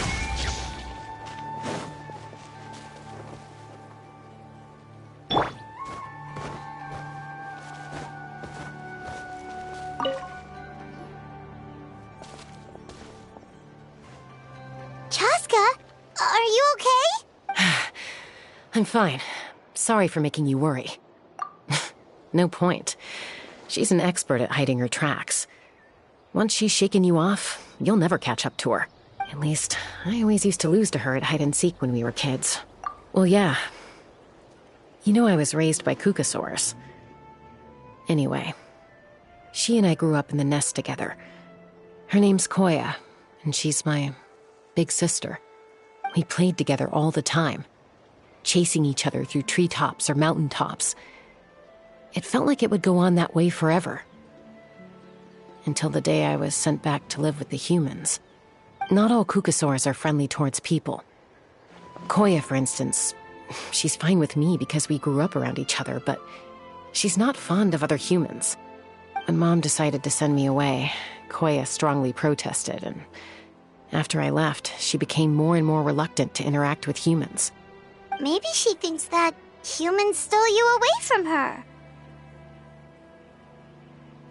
It's a possibility, but in any case, we still stayed best friends at first. I had a hard time adjusting to life in the tribe. So whenever something went wrong, I'd run off into the wild and vent to Koya. Ah, so that's what Uncle Cusco was talking about. He said you seemed to prefer hanging out with Saurians to your own kind back then. Yeah, I did. But then, gradually, everything changed. With a new mom and dad, a new tribe, and Koichi, I started getting curious about these humans and made an effort to understand their behavior. The more time I spent with them, the less I spent with Koya. And then, one day, it was Koya's turn to leave the nest. She sought me out and asked if I was willing to leave the tribe and go live in the wilderness with her. As far as I can remember, that was the first time she ever approached a human settlement on purpose. So, how did you answer her? Well, I wouldn't be standing here talking to you if I'd said yes. No, I was torn. On the one hand, I'd already made up my mind to embrace my new family and accept my human identity. But I also knew that Koya wasn't a fan of humans, and I didn't want to disappoint her. She took my hesitation as an answer. She saw it as a personal betrayal, threw a huge fit, and then flew off. We hadn't seen each other since, well, until today. Not for a lack of trying, though. I tried asking Mom where Koya's new nest was so I could talk things out with her. But Koya had already asked Mom not to tell me where she'd moved to. It must be hard for Mom, being stuck between her two daughters. So I didn't press the issue. And I didn't go looking for her. If things carry on like this, I need to make sure I find her before anyone else. Even if she doesn't want to see me. For now, let's bring the wounded back to the tribe. And see what Mutota and Elder Alpa have in mind.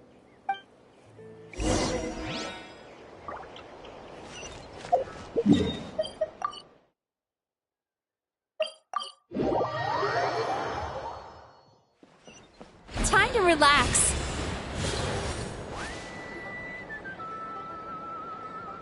So, I hear there's been another Kukasaur attack.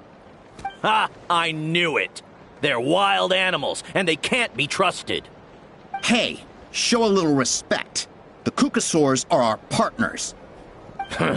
Maybe in the flying squad, but they don't give a hoot about the rest of us.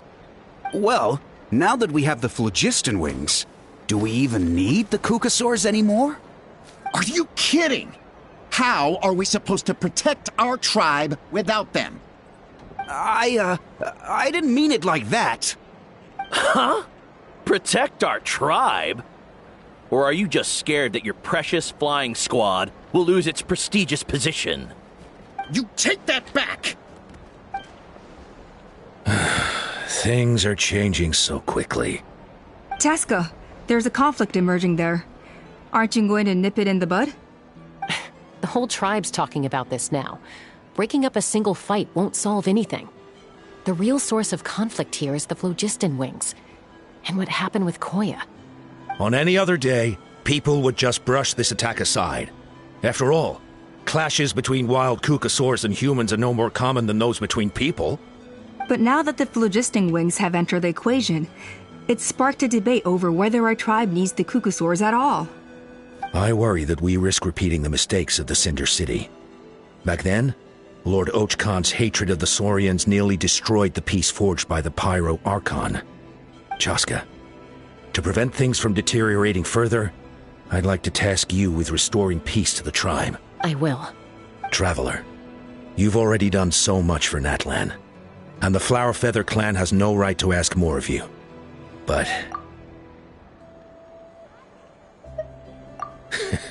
looks like I was making a mountain out of a molehill.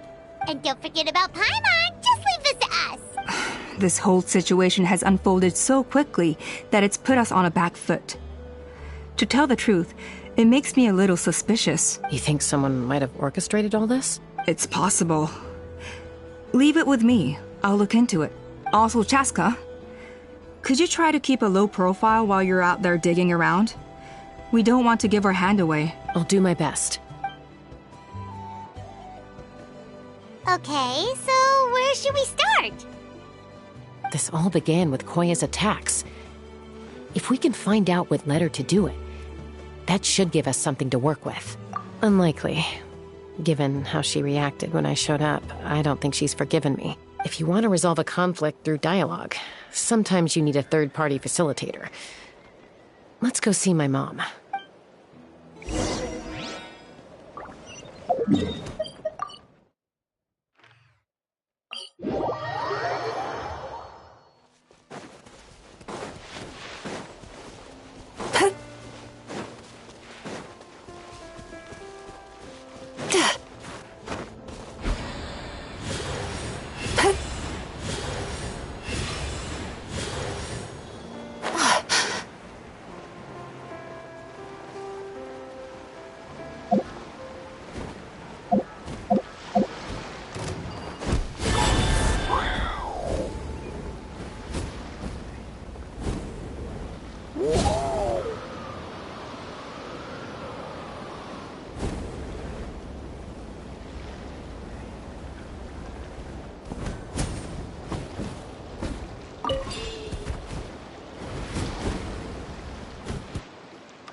Wow, so this is where you used to live as a child? Mm-hmm. When I was little, we used to do this thing where I'd jump from the top of this tree, and Koya would fly over from the platform and catch me in midair. Or sometimes we'd both fly from the treetop together, and then after some aerial maneuvering, she'd throw me up onto that platform. After we got a bit older, we went to the nearby shores looking for even greater heights. Ah! Stop! You're gonna give Paimon a heart attack! Oh, really? I just thought it made a fun story. Then I'll share more with you when there's time. Anyway, back to the matter at hand.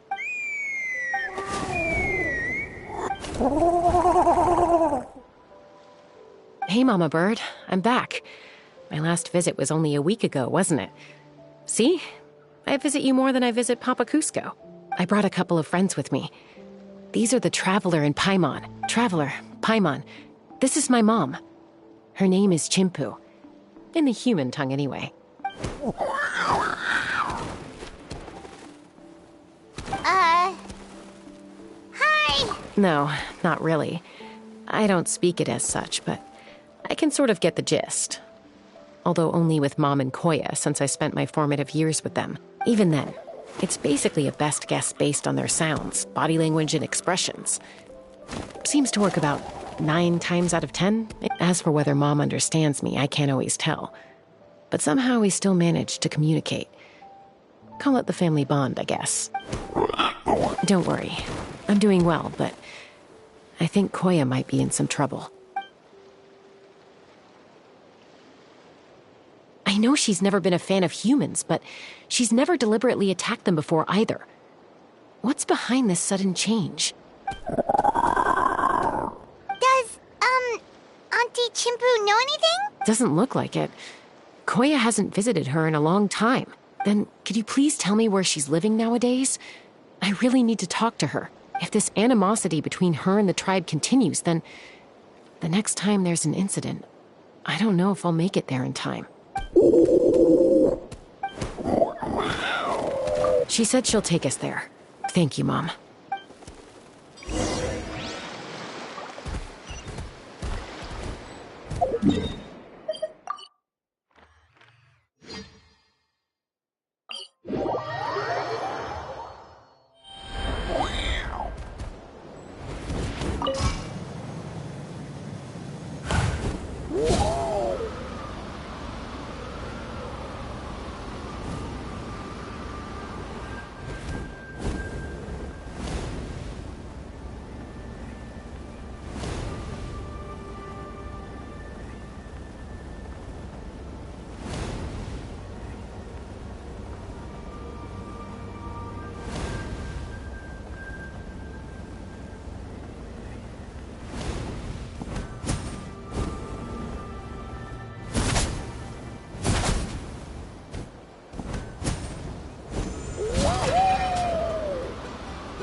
This is a really remote location. Guess she was trying to get as far away from humans as possible. We stay here? Okay. Got it. Traveler. Paimon. Mom says we should stay out of sight for now. She'll talk to Koya first. Koya is very hostile toward humans right now. So if we show up...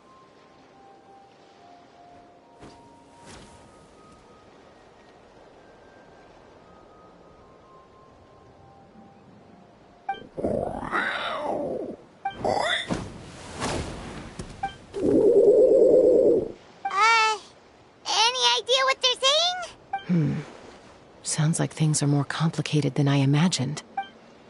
There's evidence in this area suggesting that Koya might have been the victim of a human attack.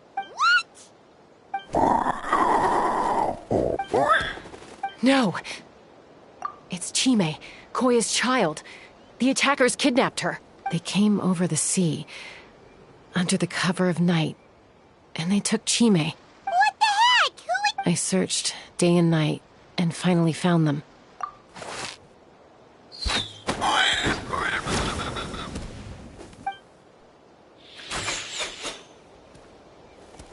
Oh, yeah! Tafal's contraption is working like a charm! Got her in one!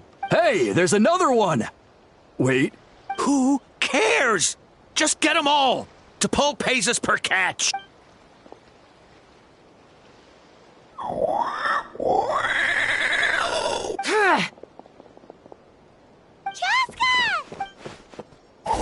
Joska? How do you get here? Quick, stop her!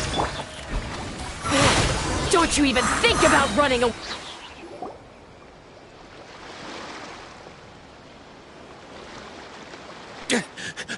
Don't come any closer, or I'll...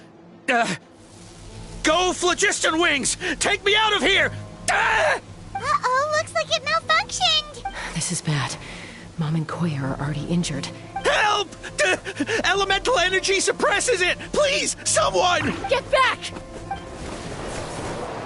It's still going, and it's getting worse! Guess we need a more permanent solution.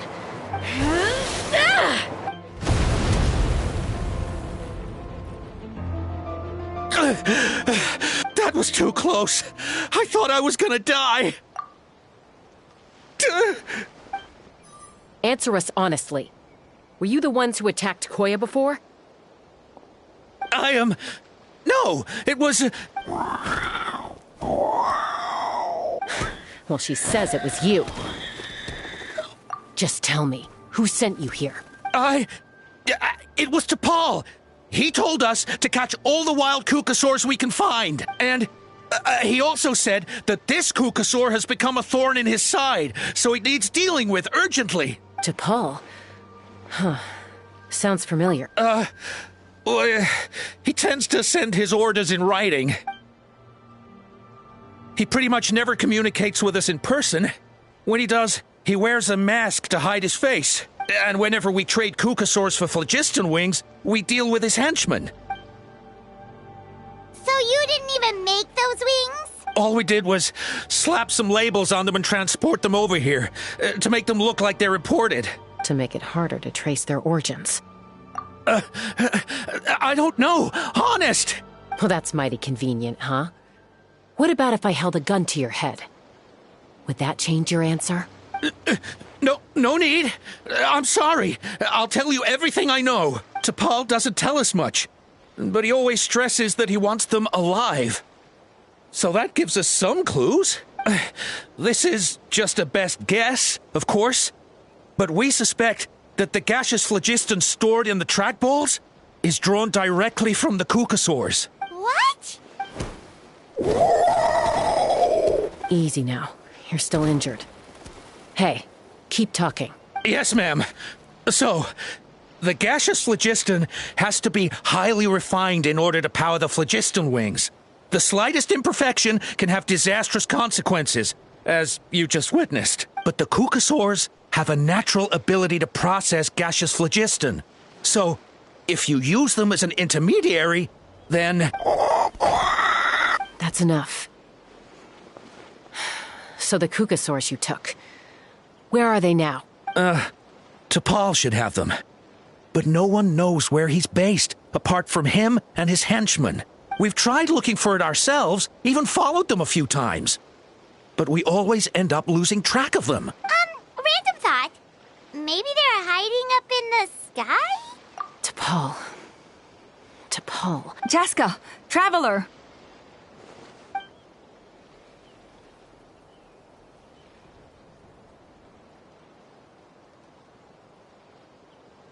That voice! It's Alpa!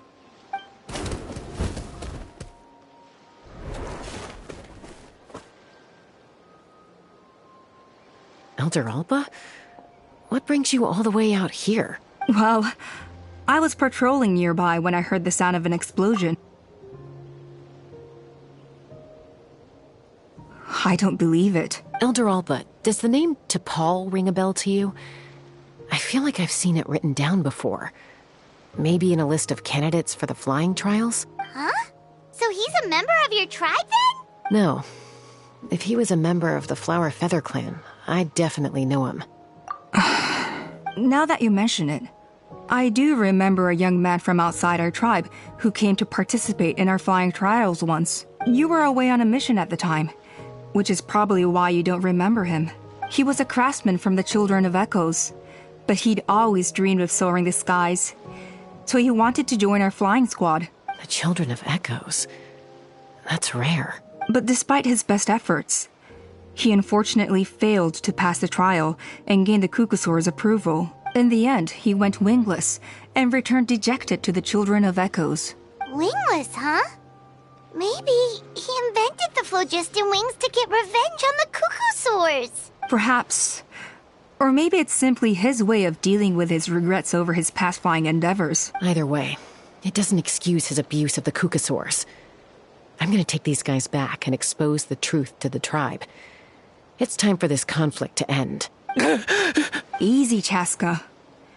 Remember what I said about keeping a low profile? The ringleader still hasn't shown himself, and this man's allegation about powering the phlogiston wings with Kukasaurs is only speculation. Bringing these men to the tribe now won't win over any current supporters of the phlogiston wings.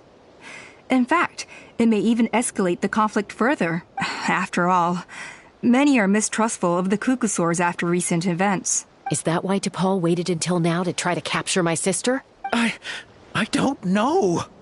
I mean, He did tell us to spread negative rumors about the Kukasaurs and slip some Mora to anyone opposed to them, but... Koya only attacked humans because they stole her child! Nevertheless, we will be hard-pressed to change people's minds while emotions are running high. Unless we have... Bravo! My thoughts exactly. In the meantime, I'll take the other members of their crew into custody, too. Fair enough. I guess finding T'Pol is going to be the key to resolving this conflict. Sorry, whatever it is, it'll have to wait till this is all blown over. I have to fix this situation before it spirals out of control. Mom, sis, rest up and get well soon. I gotta fly.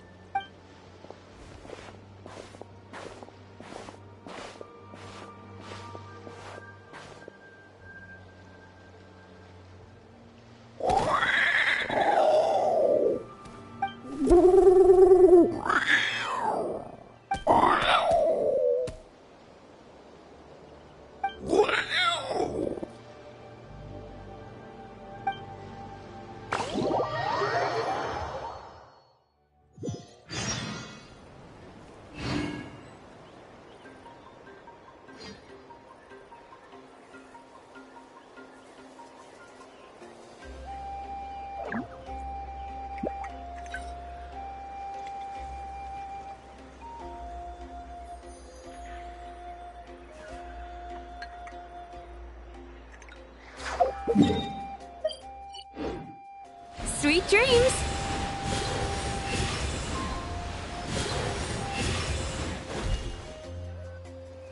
So Alpa says that T'Pol's from the Children of Echoes. But how do we track him down? Just ask around until we find him? Let's start by talking to someone we know. It'll be faster that way. At this time and place, I'll bet the easiest person to find is... Wakey, wakey, Shilonen! Oh, it's you. Okay, give me a second. I'll come down.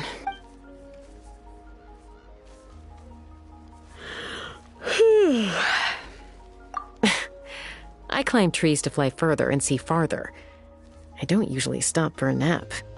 Well, we're not all like you. Always full of energy, even after flying around all day. Yeah. So, you've come all this way and interrupted my precious nap time. Might I inquire as to, why? I'm sorry, Shilonen, but it couldn't wait. Does the name T'Pol mean anything to you? He's a craftsman, apparently. Huh. T'Pol. Yeah, that rings a bell. I think that's Puma's child. Nope, I'm afraid you're a few years too late. Why are you looking for him?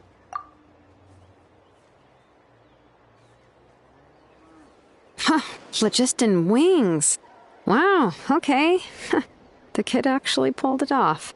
Well, looks like, no more rest for me today. Pulled it off? You mean he's tried making something like this before? Yeah, he started trying to build a flying machine right after he got back from the Flower Feather clan. So right after he went wingless, then. Was this flying machine anything like the gun you made me?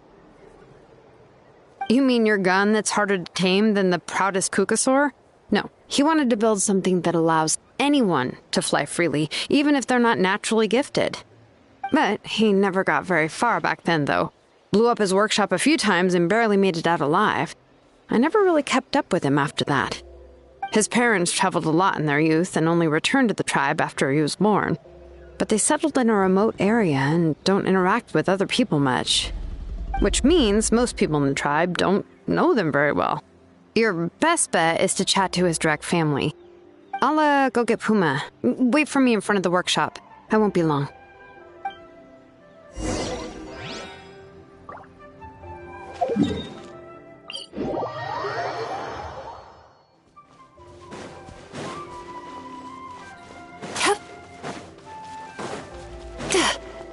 Turn that frown upside down.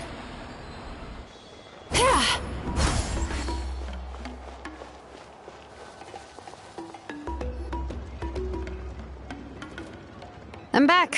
Allow me to introduce T'Pol's mother, Puma. Hello, we're... Oh, save the pleasantries. I don't want to spend any longer talking about that boy than I have to. I disowned him long ago. He is no child of mine. All he cared about was his pipe dream of reaching the sky. Oh, we tried to talk sense into him, but he was obsessed. And then when he left us, he spouted some nonsense about building a workshop in the sky to avoid the constant criticism of us ground dwellers. He left his notebook behind. Whatever questions you have, you can look for them in there. I am done talking about him. He's no son of mine. He never called me Mom anyhow.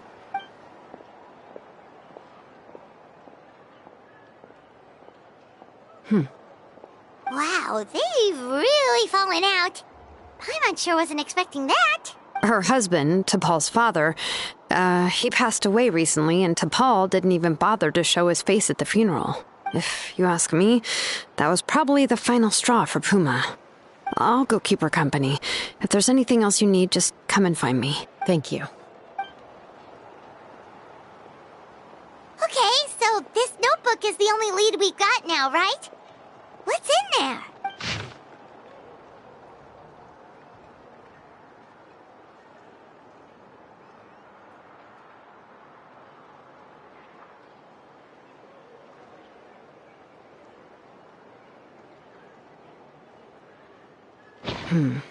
Some early designs for the phlogiston wings, and some theorizing about an airborne workshop, Ochkanatlan, the Cinder City. Looks like that's where he got his technological inspiration from. So, was he serious about the workshop in the sky? But that's such a big project for one person. Do we think he actually pulled it off? Oh, yes. The one from the trial arena that was super high up. That balloon has been there for a while, and everyone's been wondering how it got up there, but what if that's the wrong question? What if it started off even higher up, above the clouds and out of view, and it only descended to its current height due to some kind of malfunction? Part of T'Pol's workshop? Seems likely. If T'Pol's base had been hiding above the clouds this whole time, that would definitely explain why Isidore couldn't find it. But how do we get up there? Chaska, can you even fly that high? By myself? Possibly. But with a passenger, no chance. I doubt even phlogiston wings could take you up that high. At least, not without that relic T'Pol mentioned in his notebook. Yeah, and he's probably holding on to it. We'll have to find another way. Nope. That's way beyond Paimon's altitude. Also, would you really expect Paimon to go up there and take on T'Pol all by herself? Let's not worry. Just because we can't think of a solution doesn't mean no one else can. I'm not the only flying expert in my tribe, you know. Oh, good point. We should go ask Elder Alpa. And Mutoda. He was quite the flying ace back in the day, too. Let's head back and see what they suggest.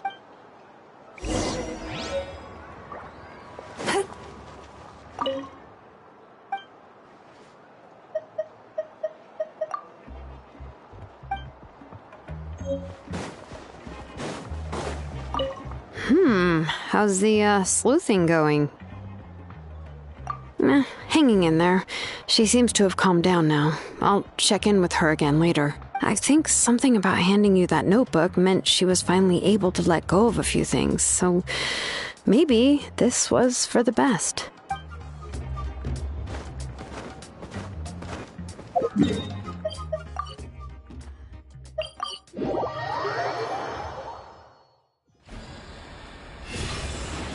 No more Kukasaurs. We want phlogiston wings. I'll never make it. Chaska, you're finally back. Things are getting really tense in the tribe. Have you made any headway with your investigation? Some people even think we arrested the merchants just to support the flying squad and crack down on the phlogiston wings.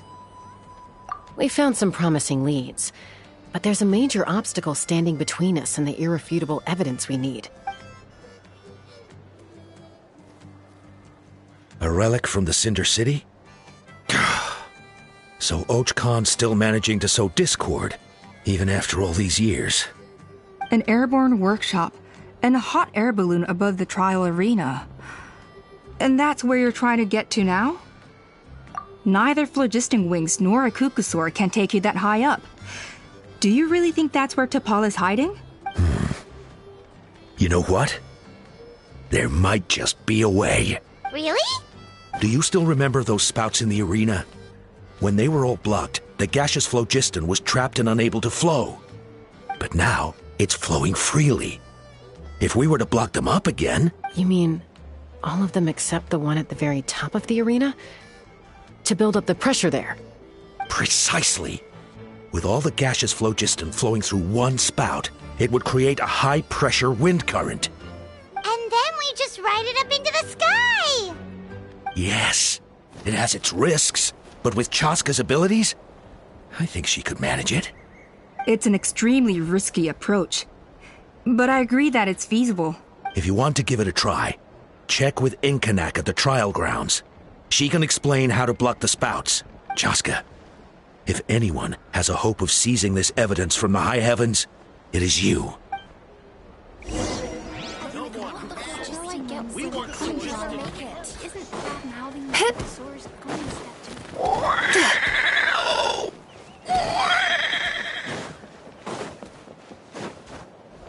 Sweet dreams!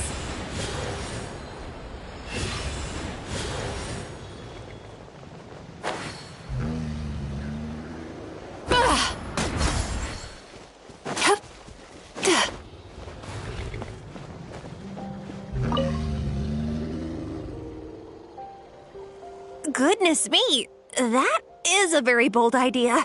Maybe so, but we have to act fast. What's the quickest way for us to block off the spouts? From a technical perspective, I'd have to advise taking some measurements and carefully planning this out first.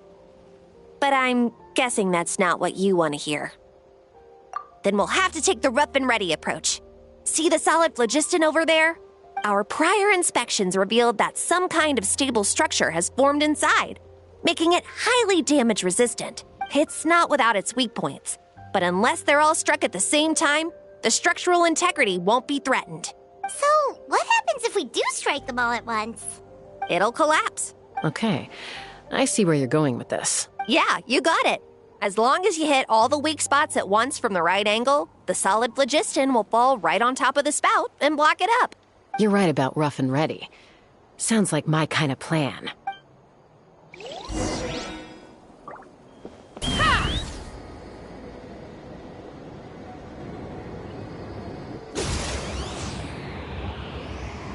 Look! There's a chunk of solid phlogiston right over that spout!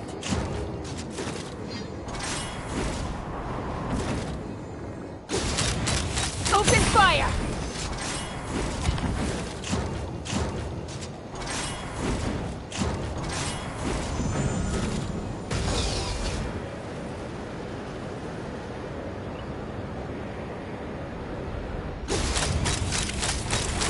Open fire! Bullseye!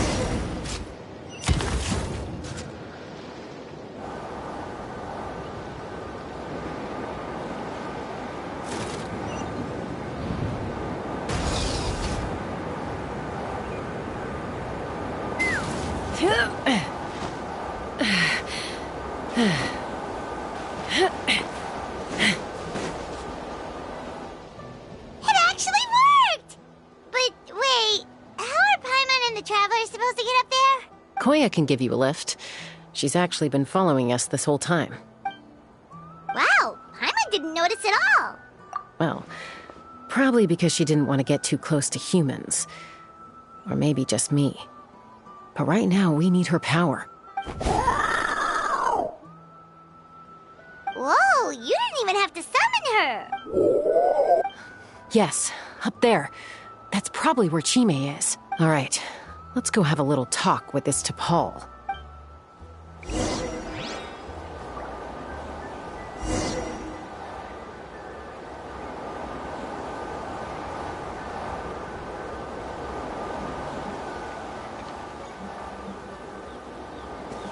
Take me up!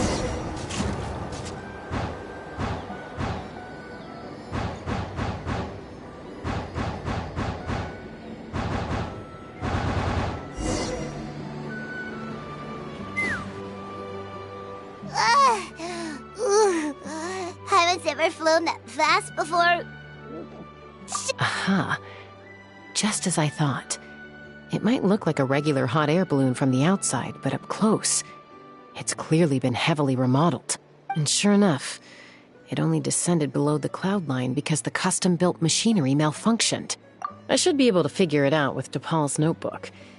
Thankfully, I know a little DIY from fixing up my guns when they're having issues. That should just about do it. Now all it needs is a nice hard kick. Maybe that works on your guns, but... Huh? We're really moving!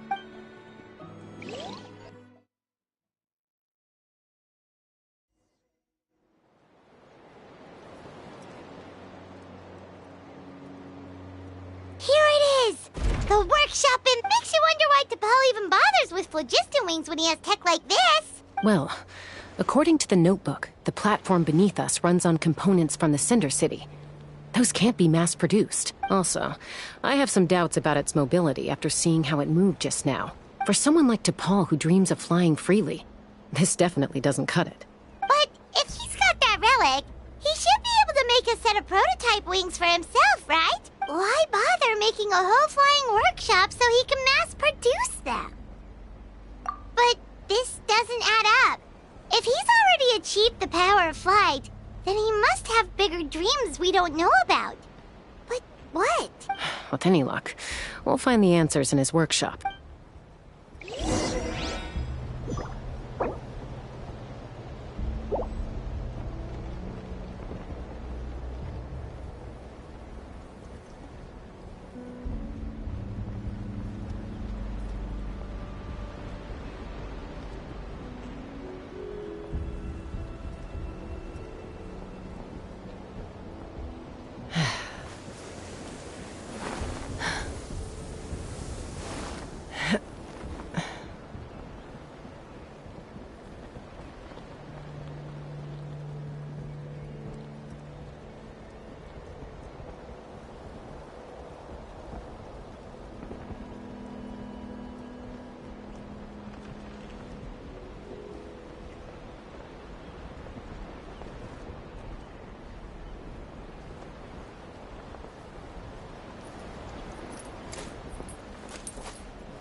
I'm a little out of practice these days. Any conflicts around? I'm in the mood for some peacemaking.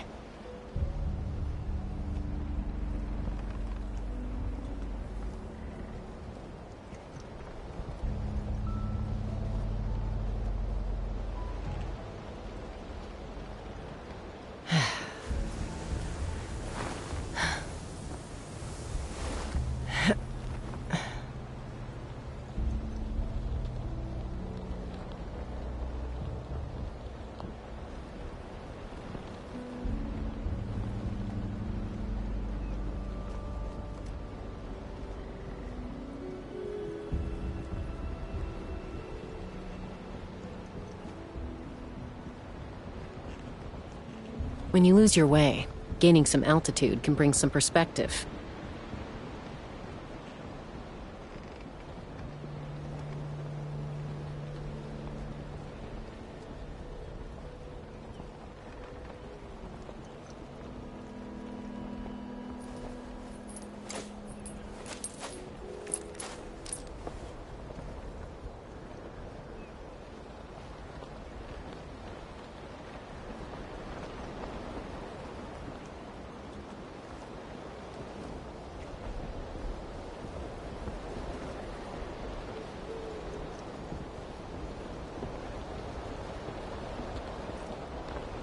I'd have lost myself long ago if I allowed myself to be led by the whispers of the abyss.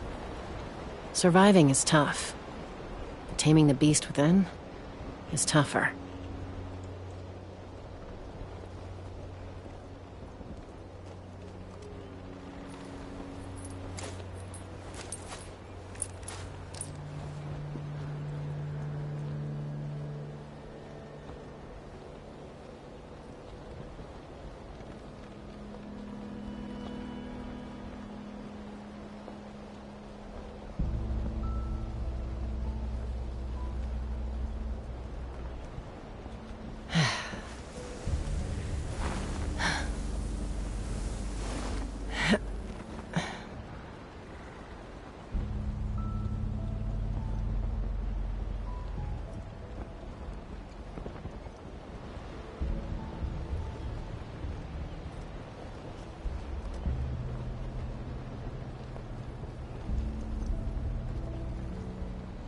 When you lose your way, gaining some altitude can bring some perspective.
I'd have lost myself long ago if I allowed myself to be led by the whispers of the abyss. Surviving is tough, but taming the beast within is tougher.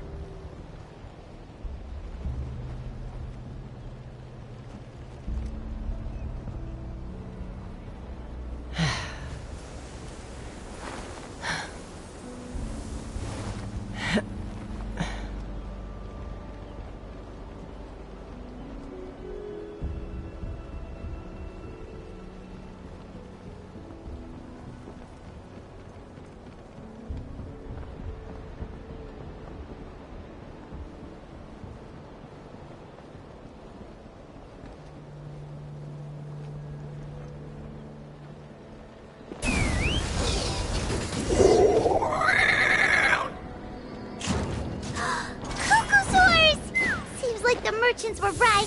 The Paul's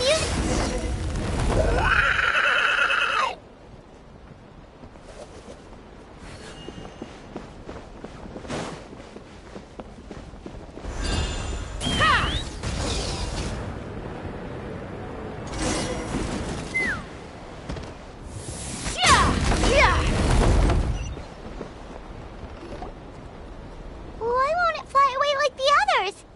Is it... She's still breathing, but barely. By the looks of it, DePaul was using these cages to extract phlogiston from the Kukasaurs. Once a Kukasaur is drained of phlogiston, it becomes too weak to move. We'll have to come back for these ones after dealing with DePaul.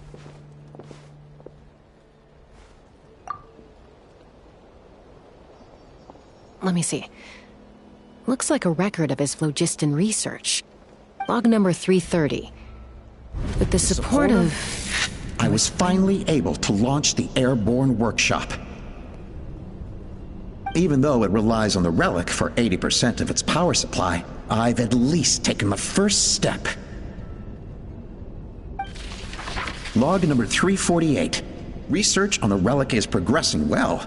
I should be able to replicate the technology and scale up production very soon. Has proposed a name for this groundbreaking invention: the phlogiston wings. I think I'm getting close. Soon I will achieve my dreams. Log number 377. Encountered some issues with the new smaller model phlogiston wings. The gaseous phlogiston showed some volatility during the refinement process. Thinks we should proceed at a more cautious pace with the refinement experiments. But after so many past failures, I have to prove that I will succeed this time. Log number 114. Ran an experiment using cucosaurs to refine gaseous phlogiston. It was a success. Log number 117. I've started recruiting merchants and hunters to capture wild cucosaurs. Log number 121. Major breakthrough in the efficiency of phlogiston yield. Huh? So many parts have been crossed out! Yeah, probably the contact he alluded to in his other notebook. Guess he has a benefactor. Did anyone else notice how the numbering system in this notebook suddenly changed halfway through? We haven't got time for textual analysis, I'm afraid. Grab the notebook and let's press on.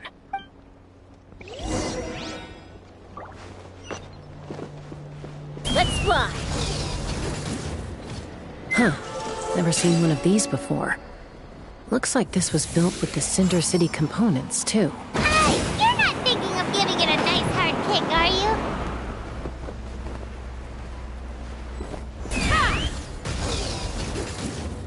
Whoa! What's that mechanism doing? It's asking for a nice hard kick where it hurts. Aim for the weak spot.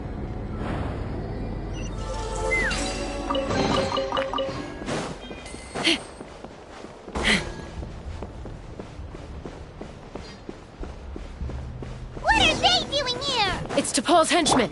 He must have brought them here using the relic in his prototype wings. Watch out!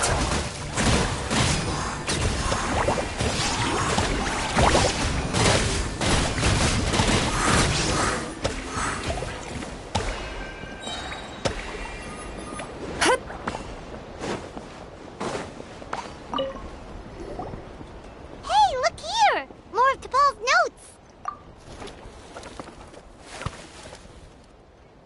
Log number 403. Introduced me to some new comrades who fully support my ideas. I told them that some Saurians are blessed with wings, and some people with natural gifts, while the less fortunate among us can only look on longingly as they seize the skies. But I also told them that progress can erase individual differences. Think of the tools humanity has made to fight back against wild beasts. The law we have put in place to even the playing field between the strong and the weak. I promised them that our research will be the new frontier of human progress. With our phlogiston wings, the power of flight will no longer be for a select few to enjoy. Imagine a world where the skies are for all to share. I only hope that when we finally achieve this goal, we'll be proud of me. Imagine a world where the skies are for all to share. Yes, what a wonderful world that would be. If only it were possible. We could respond faster, and so many tragedies could be prevented. But T'Pol, what about the Saurians you're draining dry of phlogiston? You're not sharing the sky, you're stealing it! Bad move. I won't let you get away with it. I'm fine. Let's keep moving. I don't think we'll find anything else here.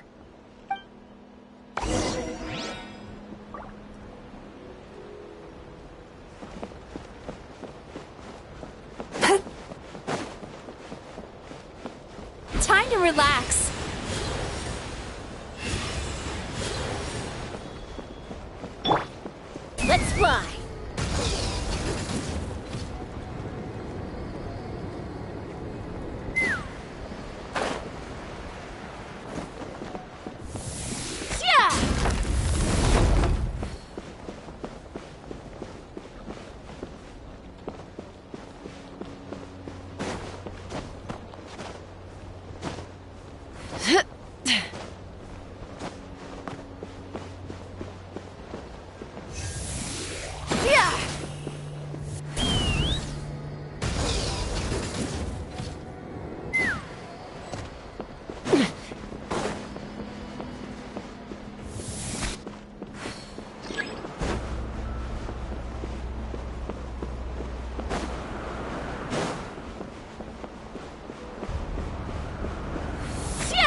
I can't believe he captured so many Kukasaurs.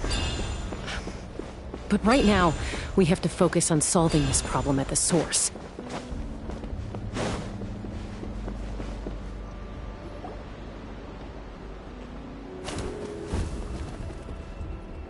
Looks like we've reached the center of the workshop. And still no sign of Koya's baby!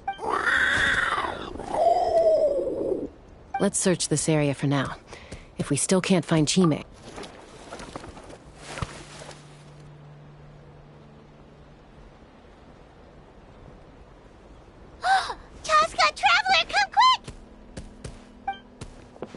What is it? Did you find Chime? Not yet, but look! It's another one of T'Pol's notebooks!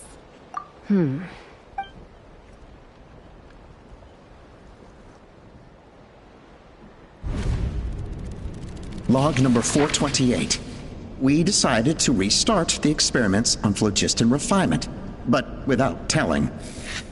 This is the final obstacle to the success of the Phlogiston Wings project. We cannot fall at the last hurdle. Log number 436. Earlier today, suggested using Kukasaurs as an intermediary to extract refined phlogiston. It's certainly feasible, but anyway, as long as our secret experiment succeeds, I'm sure won't bring it up again. Log number 443. We will conduct the experiment tomorrow. But birthday is coming up, so hopefully we'll have a birthday surprise for her. Log number 444. Huh? Why is this log empty? I guess whoever wrote down the log number was prevented from recording the results. Log number 0. We lost many comrades in the accident. Among them are friends, lovers, and children. But we cannot stop now. We will keep their legacy alive and carry their dreams forward. As of today, we are scrapping the artificial refinement method. Instead, we will focus all our efforts on phlogiston extraction from live Kukasaurs. They are arrogant beasts whose existence in the wild serves no one but themselves. Their true worth lies in their sacrifice for the sake of human progress. To facilitate our operations, we will gradually move the airborne workshop closer to the Flower Feather clan, even as we continue to expand it. All this we do to create a world where the skies are for all of humanity to share. All this we do to make T'Pol's dream a reality.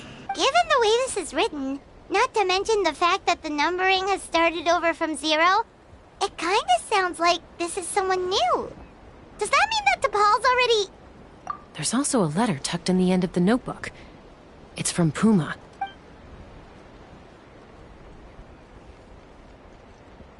T'Pol, I don't know where you are right now, so I don't know how to reach you. My best bet is to send this letter to the Flower Feather clan. Your father is gravely ill. Oh, I know we've had our differences in the past, but he is still your father. Won't you come and visit him?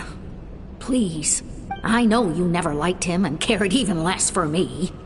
All you ever yearned for is the sky. And your birth mother. But we'll still be waiting here for you if you do come back. This may be the last chance you'll get to see your father. So Puma's not T'Pol's real mom? Huh. Well, she did say he never called her mom, but Paimon assumed she was just venting. We know that T'Pol's father passed away quite recently, and this letter looks recent. By contrast, the writing in this notebook is old and faded. It looks like the real reason T'Pol didn't attend his father's funeral is because he'd long since passed away himself. If we ask ourselves why this letter was sent to the Flower Feather clan, why T'Pol always yearned for the sky, and how he got his hands on a relic from the Cinder City, it all points to one answer. That's right. T'Pol was my child. He was born during my days as a wingless wanderer. His birth gave me new hope. I wanted to become the kind of mother who spent her days as a valiant rider, soaring the skies. Not an aimless, wingless nobody, but his father wanted to settle down, to give his child a safe, sheltered life in his tribe. We fought about it constantly, until the love we once had for each other was gone. He started a new family, with another traveler who was also looking to return home. And I went back to the Flower Feather clan, alone. I had no idea that despite being raised among the children of echoes, my child still harbored dreams of the skies. Can you imagine, Chaska? The joy and surprise I felt when he showed up at my door, asking to join the flying trials. Or how proud I was when he said he wanted to prove his own worth, rather than relying on my position as elder. And then the anguish that overcame me when he was rejected by the Cucusaurs and became wingless, just as I had after my injury. You've got a lot of nerve showing your face here. Don't take this the wrong way, Chaska. I'm not here for a fight. I just want to talk. Isn't that your preferred way to resolve things? I trust you've learned of T'Pol's wish on your way here. A world where the skies are for all of humanity to share. If only his dream can be realized, no one will ever have to lose their wings again. Our aerial prowess will be greater than ever before. War will never again come at such a great cost. The loss of Koichi is a tragedy that need never be repeated. So tell me, Chaska, do you really wish to see the phlogiston wings forever grounded and gathering dust? Nothing you've said excuses all the conflict you've caused. You mean the argument back at the tribe? It was a necessary measure. Sometimes this is the only way to accelerate the pace of progress. Is a mother harming her children when she coaxes them into swallowing a bitter pill? Of course not. It is a brief moment of suffering for the greater good, and the child would come to understand this in due course. The phlogiston wings are that bitter pill. We will never progress as a tribe if we cling to the scraps the Cucusaurs offer us. Once the people have embraced the phlogiston wings, they will never look back. Even if they learn how the refined phlogiston is sourced. They will convince themselves that the sacrifice of a few Cucusaurs is a small price to pay for our dominion over the skies. But this I had not anticipated. I barely had the chance to introduce the phlogiston wings to the tribe before you found this place. Your plan was hardly foolproof. Yet, it can still be salvaged. Chaska, traveler, you are the hope of humanity. I'm sure you have your doubts about my methods, but know that my love for humanity and for Natlan is genuine. You know me, Chaska. And you know that I've always treated everyone in the Flower Feather clan as my own children, as fellow humans. Surely you can understand my perspective.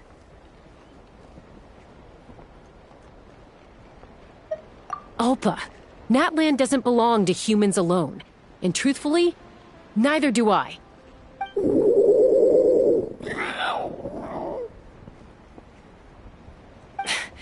How many times has the Abyss invaded Natlan now?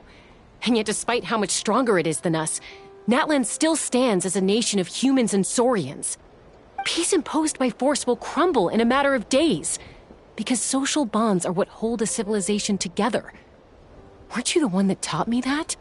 And yet you would break the bond we share with our Saurian companions to take more power for ourselves? That's as stupid as hacking your own arm off to use it as a club. They are wild beasts, driven purely by instinct. How could they possibly understand human social bonds? Ugh, how did someone like her ever become a writer?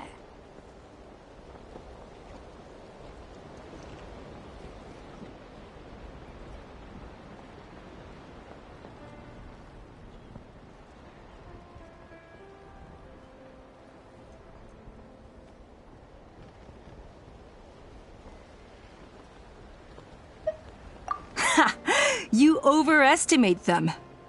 They bow to the strong and shun the weak. That's all there is to it. They never gave Tepal a second glance when he was at his lowest, nor me when I returned injured from the Cinder City. It's all about survival of the fittest for them. Plain and simple. They obeyed me once I proved myself stronger than them, but the moment it serves them better, they'll abandon me in a heartbeat. You're wrong, Alpa. They only reject the wingless because they don't want to fly anyone to their death. Chaska, I will promise you this. Only the unruliest wild cuckosaurs will be used for phlogiston extraction. The ones who have nothing else to offer to humanity. Well, that's too bad. Because I know a few unruly wild cuckosaurs who don't think that idea is gonna fly. Namely my mom, my sister, and me. And the others? To us, they're friends, family, even children. So if you want to put any of them in one of your cages, you're gonna have to go through us. Is that right? I knew you might be difficult to convince. Maybe this will change your mind.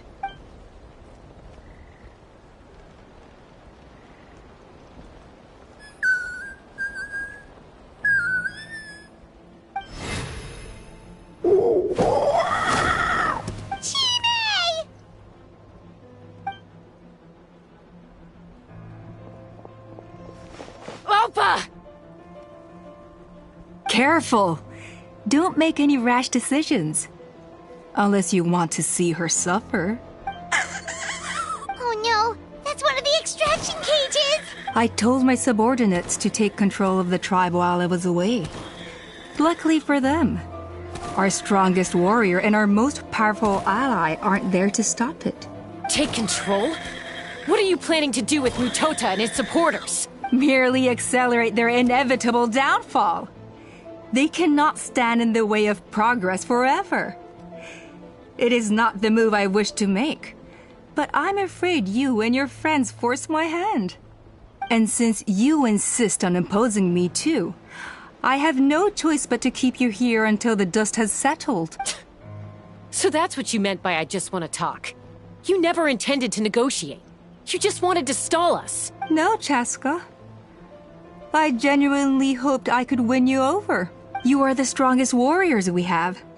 Put down your weapons, and I promise you that no harm will come to this young Saurian. I just need you to stay here for the next couple of weeks or so, while my people consolidate their power. Then, I will give her back to you, and you'll be free to leave. As long as the majority supports our vision, even the Pyro Archon cannot meddle in our internal affairs. Your vision is deranged, and the Flower Feather Clan will never support it. You sure about that? Then wait here and see. Time will tell. What do we do?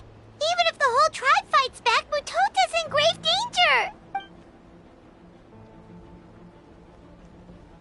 Stop delaying the inevitable! Drop your weapons and get into the cages, now! She's still holding Chime hostage.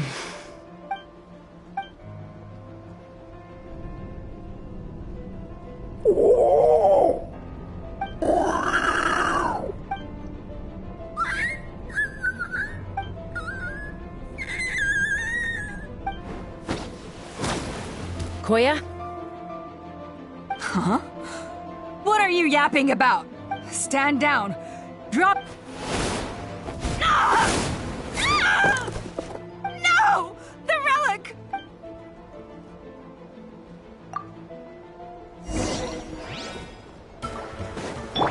illusion shattered. Strike a pose!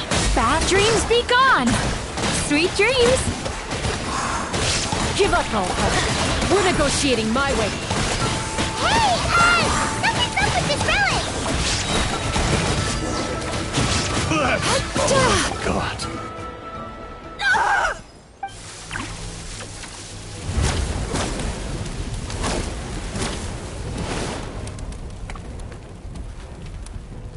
No!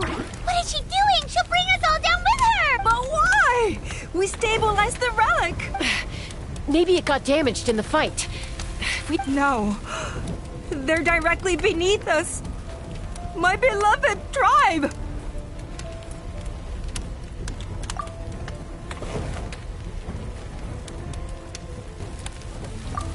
Okay.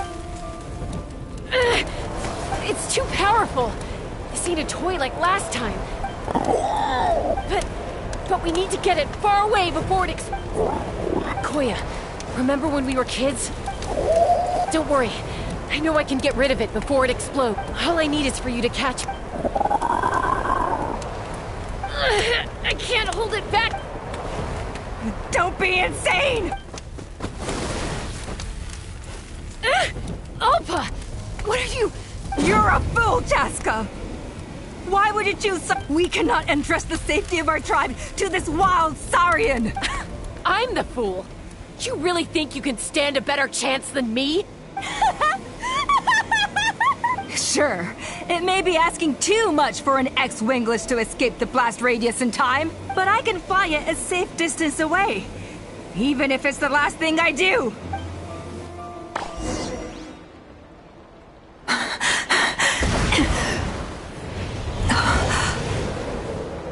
Here. This should be high enough to save the clan. What? You don't get to die a hero today.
Koya, are you hurt? Let me take a look at you. What do you mean, I'm fine? Didn't I tell you to catch me on your back? Why did you try to shield me from the blast? Accident? Yeah, right. Seriously, you're as stubborn as ever. Chaska! Koya! How are things looking here?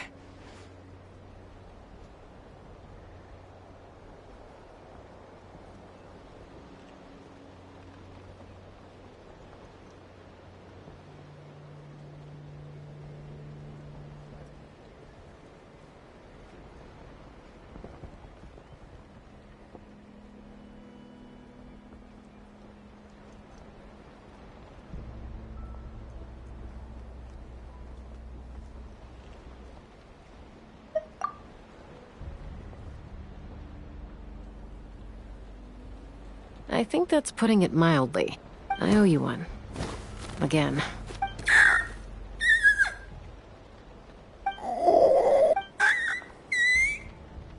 Oh, but be honest. Do you still think Kukasaurs can't form bonds? Mom, I'll figure out the refinement problem. I'll find a way. You don't need to worry about it. I just need some more time. That's all I ask. Please just trust me. Just this once.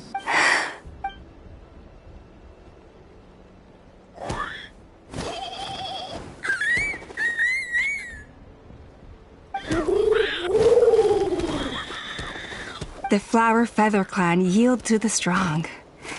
And it's up to the winners to define what strength means. So it looks like it's my turn to yield. Koya! Koya!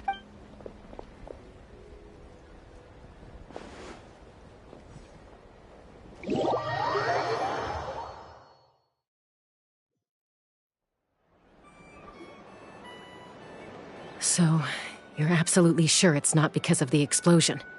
Yes, for the 10,000th time, I'm sure. The blast barely touched her. The reason she fainted was old injuries playing up, compounded by overexertion in recent days. The moment she finally relaxed, all the built-up stress finally caught up with her. And no wonder. Honestly, she's just like you. Anyway, now you know how we feel when you go off risking life and limb. Your mother and I would both appreciate it if you lived less dangerously. You know she wrote to me from the Masters of the Night Wind, just to scold me for not doing enough to keep an eye on you. If she wasn't so busy with work, you can bet she'd come back here and chew us both out in person. I'll find an opportunity to apologize to her. I promise. You'd better. No more avoiding us, okay? And don't get me started on all the checkups you've missed. Got it. Got it. Huh? Koya, you're awake. I'll go let everyone know. Hey, but we're not done talking. What are we gonna do with her, Even after everything that's happened, she still hasn't figured out how to start the conversation with you. She keeps saying, I don't think Koya has forgiven me yet. But if you ask me, she's the one who's scared to open up and have an honest conversation. For all her confidence, she's a very sensitive soul underneath. You'd think as a peacemaker, she of all people would know how to reconcile with her family after a falling out. She must have been a handful growing up. Thank you for being there for her. And of course, thank you for keeping her safe when you were up there in the sky. Koya, Uncle Cusco, we're here! Ha! I was just telling her that she's not to go chasing danger with Chaska ever again. Cusco, I understand how you must feel. But it's all thanks to Koya and Chaska's efforts that the airborne workshop didn't come crashing down on our heads. Oh, Paimon almost forgot to ask. They didn't hurt you while we were gone, did they? Thankfully, when her co-conspirators tried to arrest me, I was out coaching Koya and Junan. The two of them were a huge help. They took care of things while I went around rallying the resistance. So, in the end, Alpa's would-be revolt didn't really get off the ground. And as it turns out, not all of the wingless want to see our dear Saurian friends replaced with phlogiston-powered gizmos. I'm so sorry you got mixed up in this, by the way. We should have caught on to Alpa's scheme sooner. We could have saved so many Kukasaurs from getting hurt. Most of the airborne workshop has now been dismantled. We've just left one small, harmless part intact, and repurposed it as a jail for Alpa and her cronies. Let's see how they like being locked up in a sky prison! So, it looks like there's just one last conflict left to resolve. Peacemaker, you're up. I said I had to wait until things had blown over, didn't I? And now they have. But I still have no idea what to say. Koya, I just want to say, I'm sorry for how things went down back then.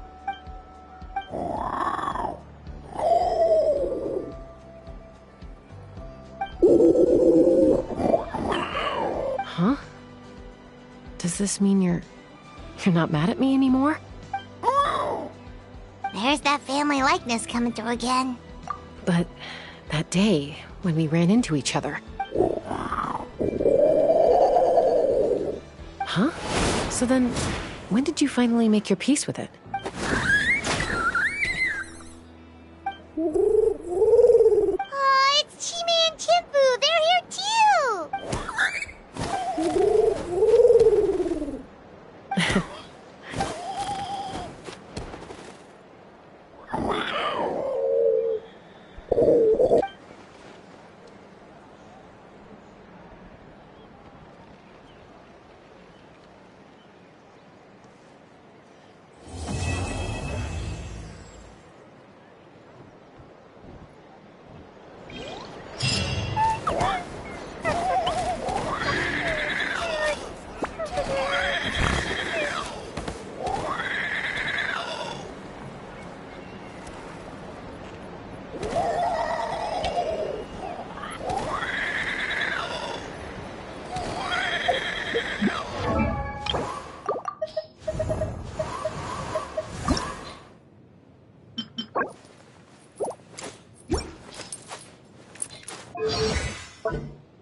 Alright, whose wings need clipping?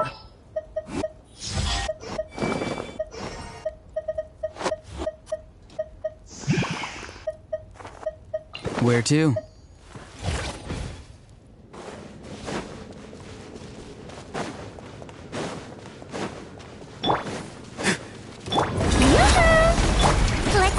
He's free!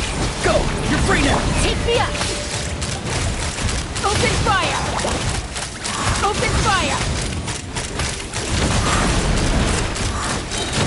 Open fire!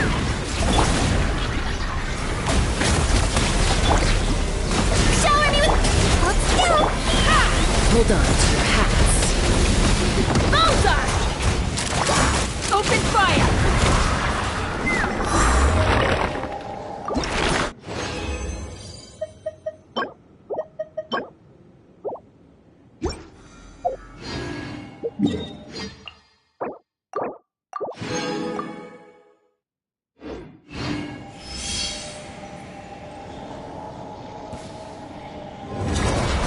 Farewell! Time to say hello. Let my name echo in song! Yoo-hoo! Calm down! Let's fly! Fire in the hole! Akta!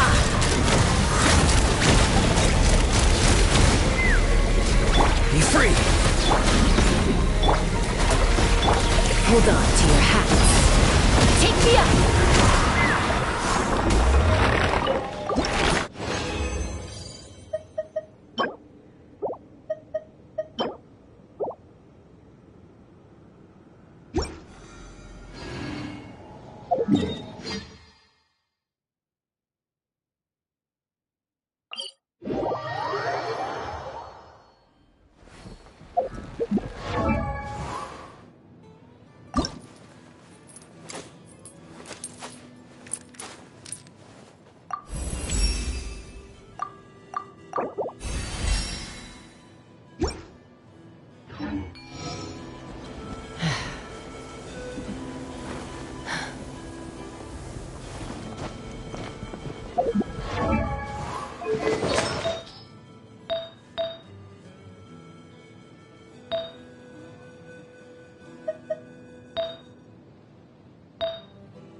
It's not like I'm not trying.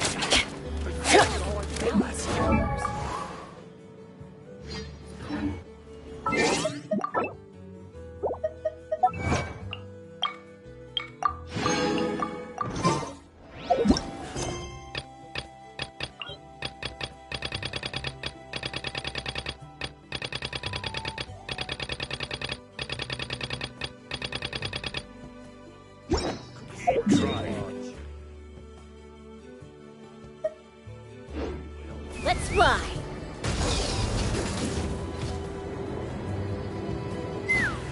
Time to go.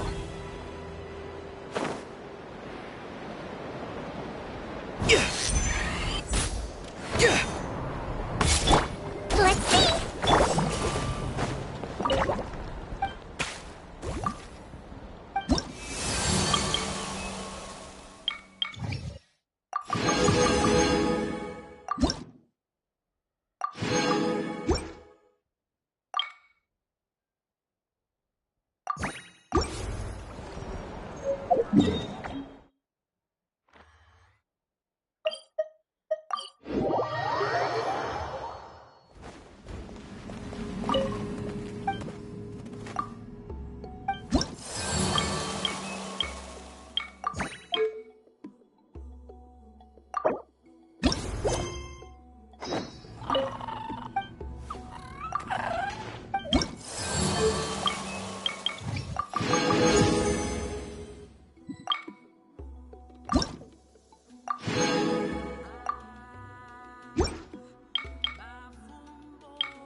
I'm a little out of practice these days.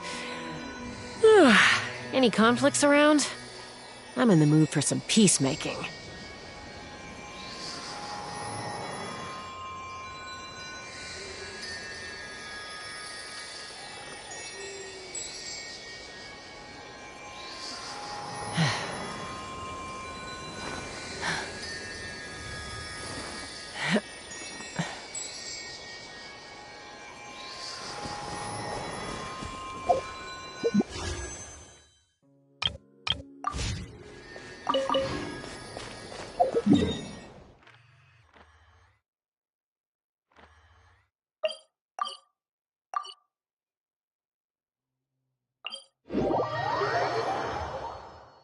Take me up!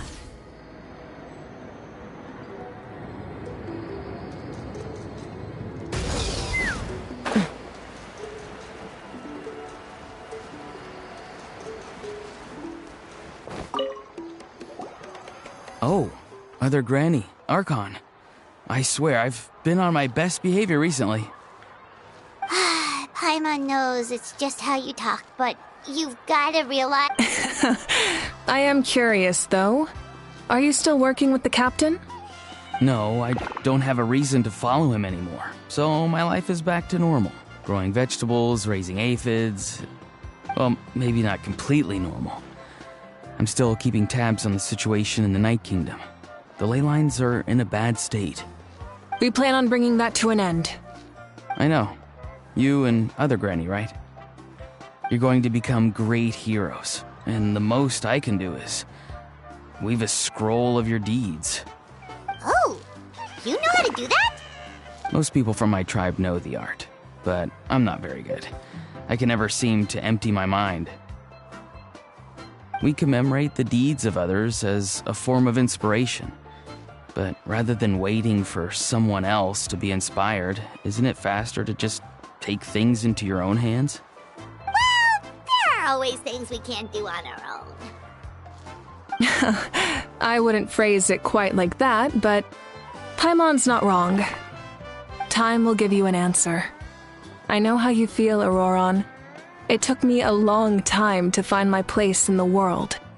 I'm more mature now, but that passion, that drive to prove myself, I miss it sometimes.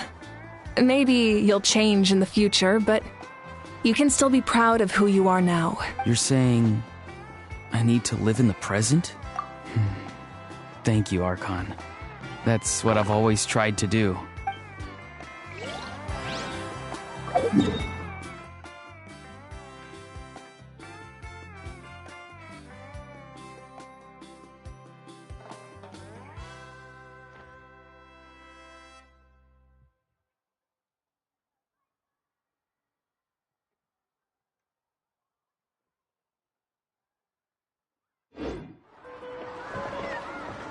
Let's fly!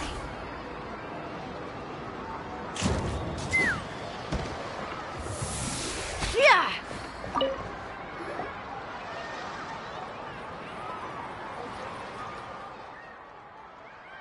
Nothing! taking a look around. Oh, really? That's a bit of an exaggeration. I just asked, the fighting consumed all of Natlan. Countless humans and Saurians were dragged into the conflict. So a lot of investigative... Because Natlan's heroes... Exactly. That is how... So let me know if you need extra...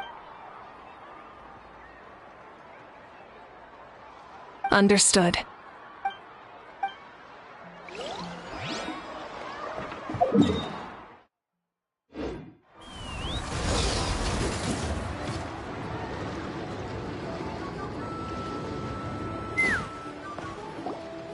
Milani, it's almost time for the feast. Maybe we should send the drinks out first. There's a bunch of guests here already. Yep. I'm making the juice as we speak. Oh, right, ice. Huh? Oh, you scared me. Sorry, we're a little busy in the kitchen right now, but the food is almost ready. Ahow! Get out of the ice bucket! The almighty Dragon Lord, Kahul Ahow, will not tolerate this stifling hut! We seek a cool place of repose. This bucket suits our taste.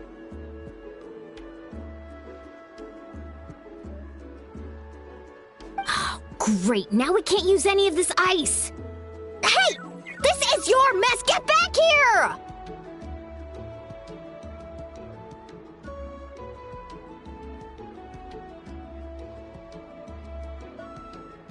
Kachina, Ahow is on the run. Help me catch him.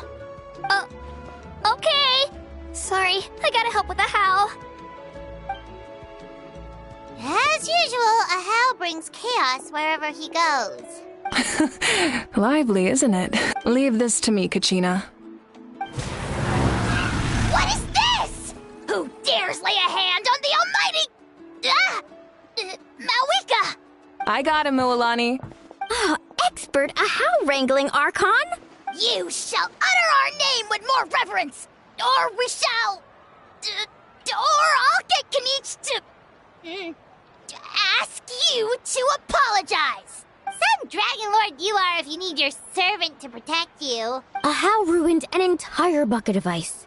We have others, but still, that was not cool. How should he be punished, Archon? Let me think. Seems like you could use some extra hands around here. Ahow, help out in the kitchen. What? The almighty Dragon Lord, Kahul Ahow, shall not be reduced to a menial kitchen laborer! I wasn't asking. Understood.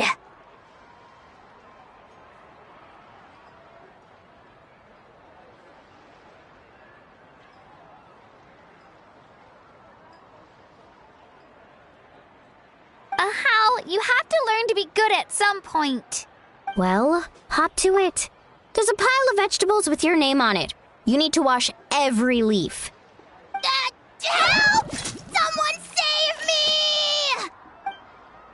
Hey, looks like the food is almost ready. Let's head over. Paimon can't wait.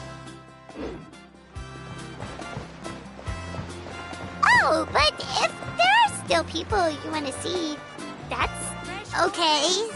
We can head over later, too.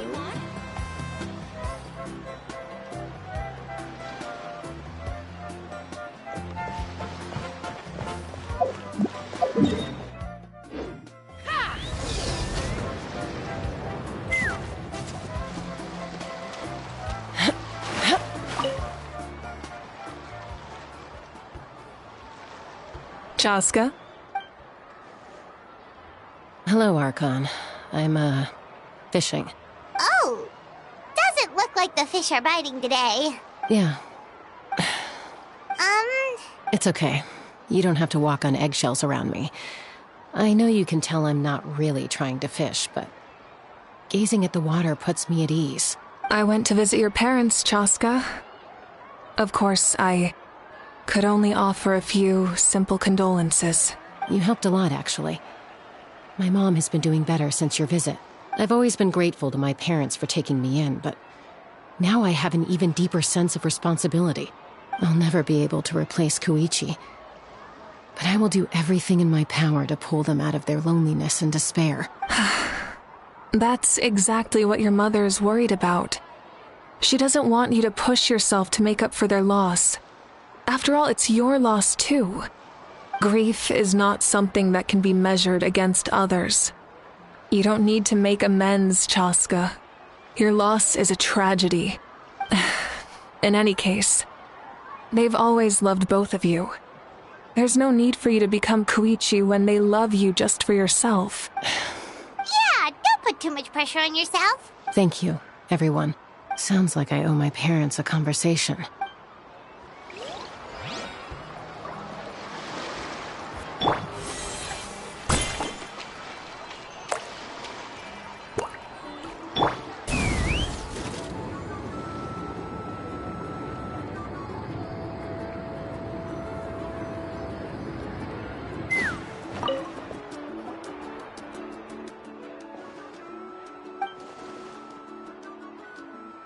Yes, Coach! Are you still helping rebuild the tribes?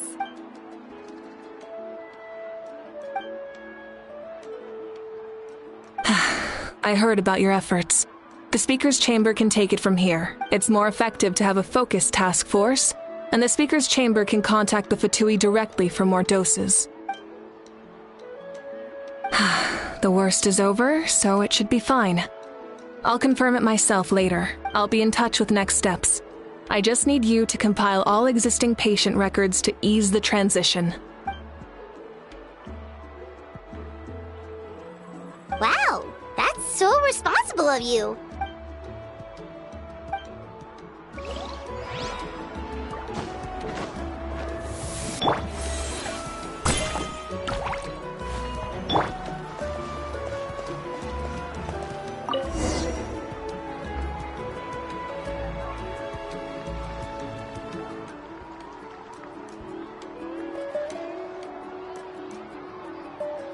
So full. I'm practically a blubber beast. Well, what's that? A creature from Fontaine with a super round belly. You've never seen a picture of one? Oh, it sounds so cute. Paimon can vouch for their cuteness. You can pat their belly and they'll even join in.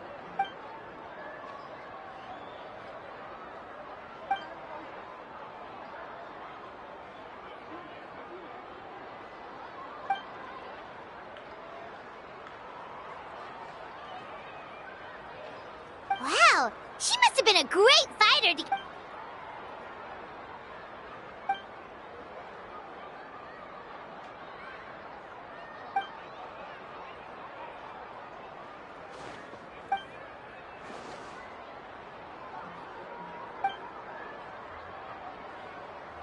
Wait, now that you mention it, I've had dreams of Auntie Atea. She was her typical self, brave and stern, always with that indescribable warmth. I've never had a dream that felt so real. So it wasn't just me. Wait, you've had dreams too? Oh, don't tell Paimon you dreamt of your aphids or something. It wasn't just them. Some of the Gramps and Grannies who looked after me were there too. Growing up, I could always hear a degree of guilt in the way they spoke to me. It's why they never asked anything of me. Why they gave me so much freedom. I never wanted things to be that way. But even in my own dreams, nothing changed. They sounded exactly the same, just like real life. The same thing happened to me. I dreamt of Ayo's grandparents. Ayo? Oh, right, your Saurian companion. Ayo's grandparents fell to the abyss during the battle, so it's been really hard for him. He's barely been eating. I set up a tent near his home so I could be there for him. And I had a dream that his grandparents came back. I was so happy. In the dream, Ayo seemed like his normal self again. But it was only for a moment, and then I woke up. In real life, Ayo is still struggling. He barely sleeps or eats. But it's all right. I'll be there for him.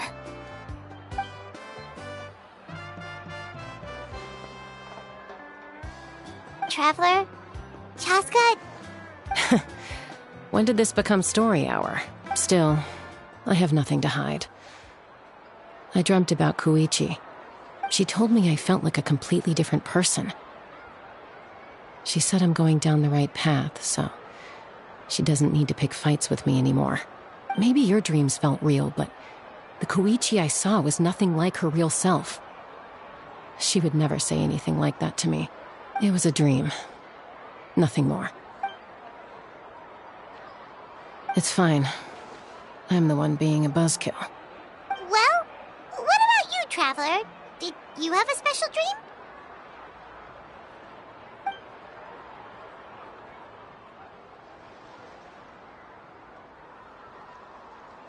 You're kidding.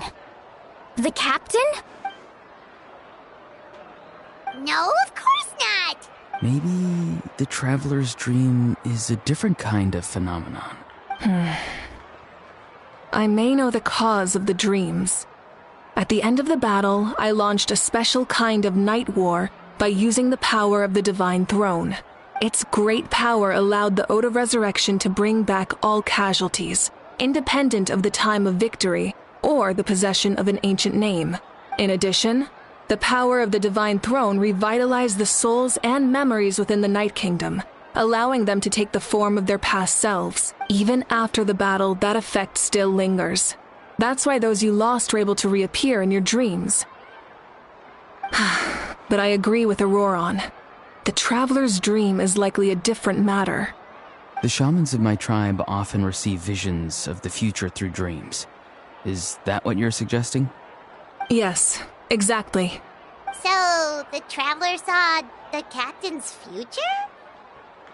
It's still unclear, but Granny taught me how to interpret dreams. Would it be okay if I tried to take a look? If I can observe your soul, I can find out the key elements of the dream. You're thinking of the Dendro Archon, right? My tribe's power over dreams is nothing compared to that of an Archon. Observing the dreamscape requires a ritual and can only reveal static images. We also need the full cooperation of the dreamer. Otherwise, the process could be used to violate the privacy of others. I also have a fairly good understanding of the ritual. What do you say, Traveler? Should we start the preparations? Then I'll start getting ready. We'll carry out the ceremony somewhere else.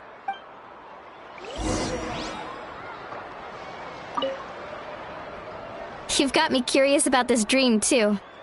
Be sure to come back and tell us what you learn. Yeah, and let us know if you need any help.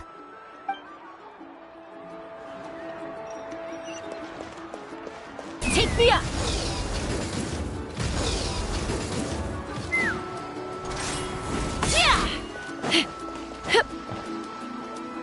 I never knew you could make it this way. This formula is new to me. Your granny never taught you about incense making? No. She usually just lists off the ingredients and tells me to follow the formula. Then you still have a lot to learn from her. All right, we're ready, Traveler. Once you head inside, you'll fall into a brief sleep. Auroron will interpret the dreamscape, but you won't feel a thing. That's right. Everything's all set. So, you just need to take a nap? Sounds easy enough.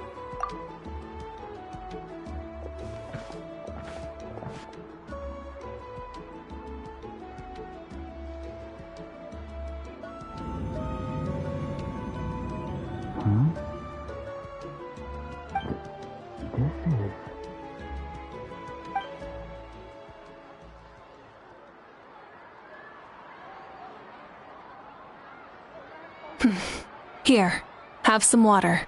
You're awake already, Traveler? That was fast. It was enough. What did you learn, Auroron?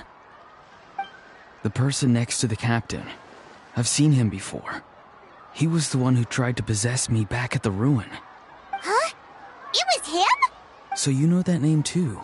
Yeah, the captain told us about him when we were helping Eon-san. He was the one who developed the Draft of Lucidity, a drug that could help people with hallucinations. I see. After the battle, I returned to my tribe and began searching through our records of the catastrophe 500 years ago. Even though my encounter with him was brief, I managed to track down some information. The record said he was cold and decisive. Like the captain, he was formidable in battle, but the two upheld very different ideas of justice. So, he didn't have the captain's sense of honor? That makes sense. The best partners are those who complement each other. Wait, if there are records of all this, that must mean the captain was famous in Natlan. Yes, but unless he brings up his past, few are likely to make the connection between a Fatui harbinger and Thrain, one of Natlan's legendary heroes. Guthred is also a respected figure in our nation.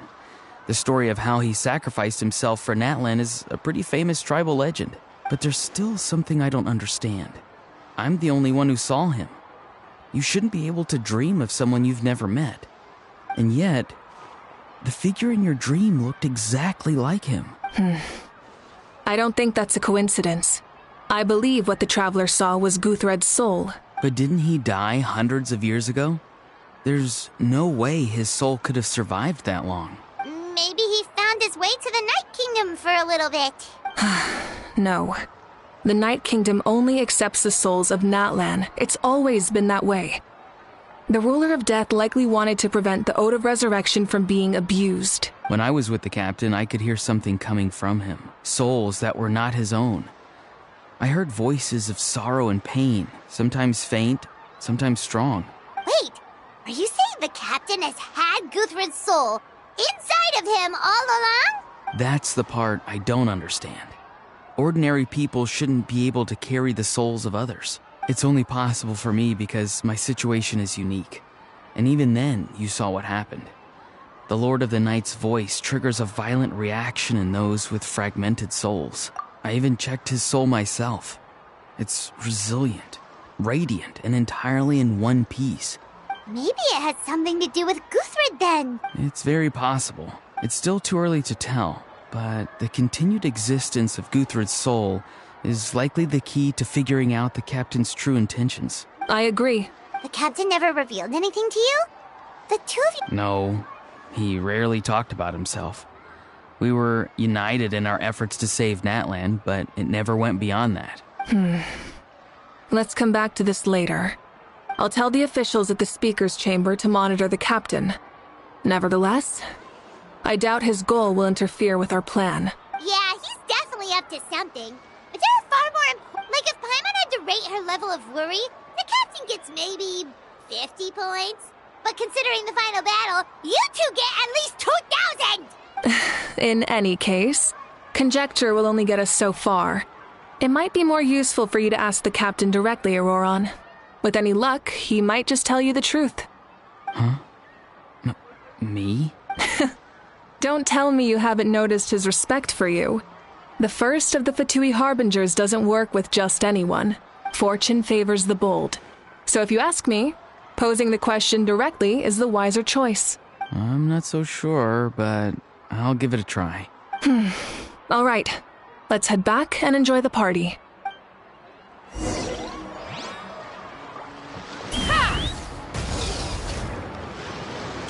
Time to go.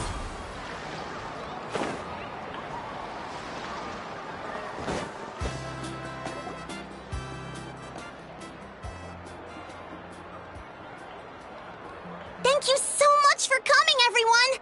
As this gathering comes to a close, let's hear it for the Pyro Archon and the Traveler. What? Good luck. You've got this! For Natlan! Thank you, everyone. Today has meant so much to me. It's been a long time since I had the chance to truly relax. Yeah, today was great. Well, that concludes the send-off. Everyone is free to go. Any volunteers willing to stick around for cleanup, follow me! Oh, I'm in.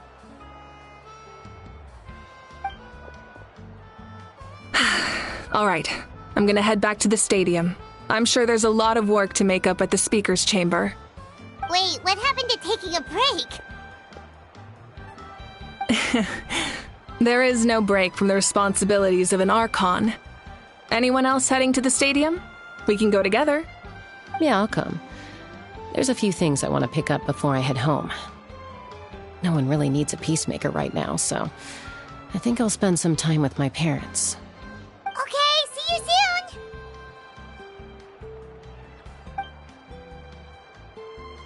Time for me to head back too. Oh, wait. I should stop by Aoife's place first. I need to make sure he's taking care of my radishes. Of course you do. Well, safe travels.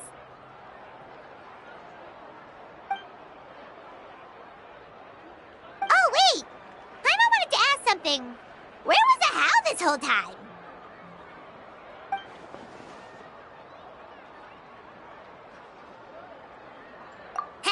What goes around comes around.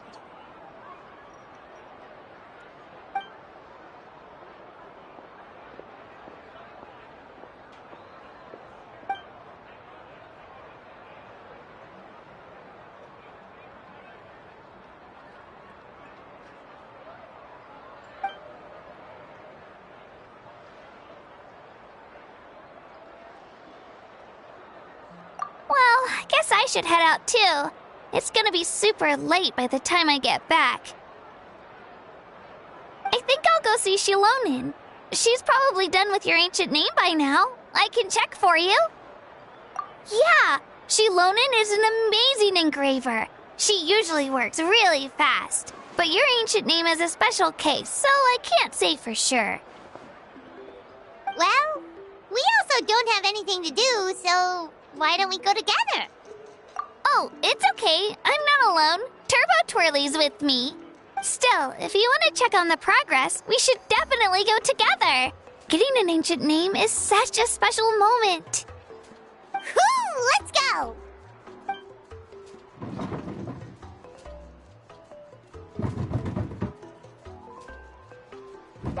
Help! Someone save me!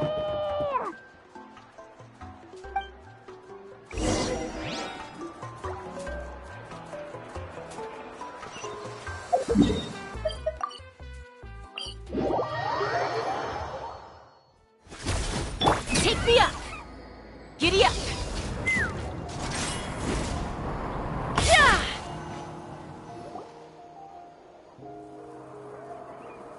Hey, remember when you first arrived in Natlan? It was still light out, and we traveled on this road together.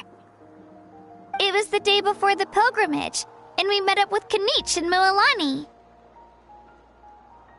Wow, feels like it was just yesterday. Yeah, you saved me from the Night Kingdom, you helped us win that battle against the Abyss, and the final battle is just around the corner. Huh? Oh yeah, you're right.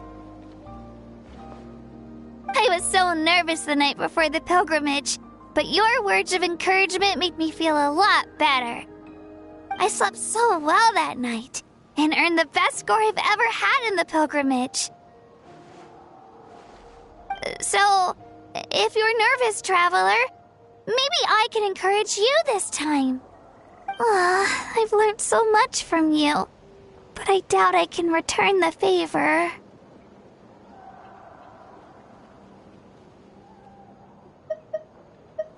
Oh, don't worry, I'll be rooting for you. And if you need help, I'll always be first in line. I bear the ancient name Uthabiti. That means I'll never give up. So, I guess the only piece of advice I can give you is, don't back down. Alright, let's keep going.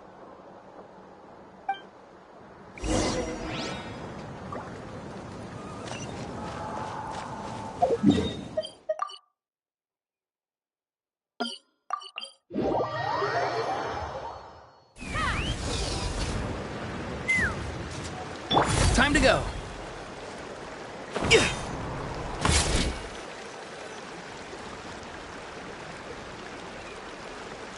Hey, this is where we met Toto, isn't it?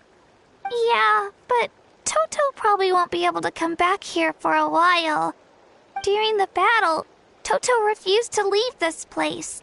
Monsters started closing in and he got really injured. But an amazing doctor saved his life. Yeah, we saw him during the battle. Thank goodness he made it. The doctor said he refused to leave because of his territorial instincts. I have a different idea, though. Toto is a gentle creature. He's not aggressive or territorial. He loves his home and wants to share that with everyone in the area. I don't like conflict or violence either. Toto and I are similar in that way. But we want to protect the things we love from being destroyed. So, we chose to fight. Love is an extremely positive and powerful emotion, but sometimes it comes with pain. That's what my dad always says. Now I finally understand what he meant. It's alright. This will all be over soon. The fact that I was born in this era, that I got to meet legendary heroes like you and our Archon, actually makes me feel really lucky. I've always wanted to see what Natlan would be like without the Abyss. And now, that day is just around the corner. I know you two can win this. Yeah, it's time to get this over with. We've still got a long journey ahead of us.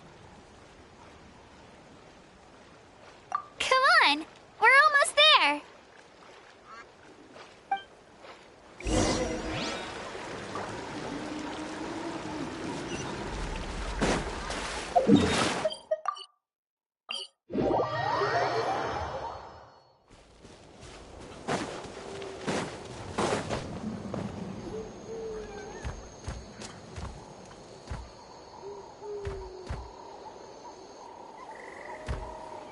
Wait, that's Hanwi. Hey, Hanwi, what are you doing here? Oh, let me introduce you. This is Aya's mom. Hello. Oh no, you seem worried. Is something wrong? She left. Come on, let's follow her.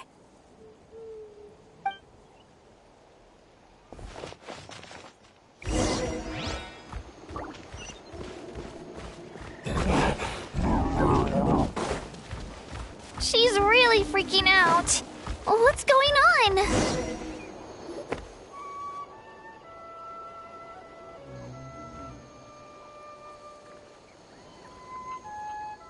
Oh, it's because of Io. Aw, still no change, huh? Poor thing. Oh, right. You said Io's grandparents died in the battle. Yeah. When the Abyss attacked, Io's entire family fought to defend our tribe. Io's parents made it through, but his grandparents weren't so lucky. The whole family was really close, and now Io barely sleeps or eats. All he wants to do is look for them. Maybe he thinks his grandparents are still out there somewhere, but there's no bringing them back. Hey, Io. It's me. Feeling any better? I brought some steak for you. I know it's your favorite, and it's still warm. Want some? Nope.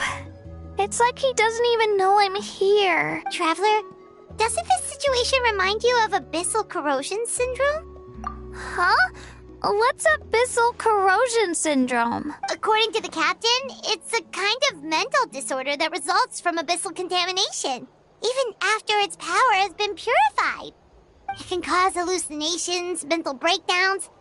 It's really dangerous. That does kind of sound like what's happening to Io, but I don't think he was contaminated by the Abyss. It's hard to say for sure. Still, abyssal power was everywhere during the battle. Maybe it affected him indirectly. It's possible.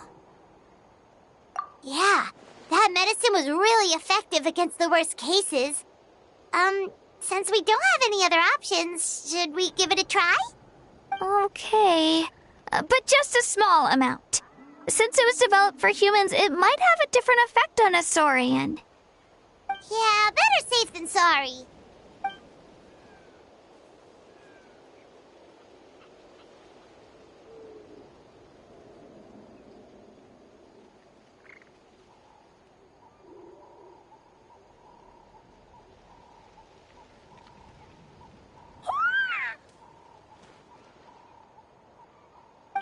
okay?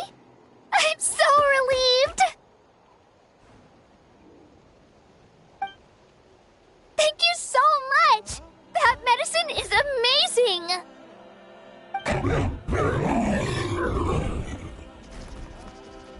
Done eating, Hiya? Then you should get some rest. You've barely slept these past few days. Okay. You're full of energy, aren't you? Thank you so much, you two. You helped save Hiya. Could you share some of that medicine with me? I want to be able to help someone else if I were to run into a similar situation. Of course. You know, I used to take a lot of things for granted. Growing up, it's easy to think that everything around you will just exist forever. But the battle taught me that very few things in life are permanent. Like this path, for example. It's the same one we walked before, but now the view is completely different. It makes the things we love even more precious. So, I want to do as much as I can to defend my family and friends, so I can move forward without regrets. Actually, that's something I learned from you. You really taught me a lot. Yeah, you're so talented and strong. Practically a star pupil. Really? So you think I'm doing a good job? I've been a good disciple? Or a student? Thank you. I won't let you down. I'll train even harder tomorrow. All right, we're not far from the tribe. Let's go. Bye, Io. Bye, Hanwi. Bye, Onpeo.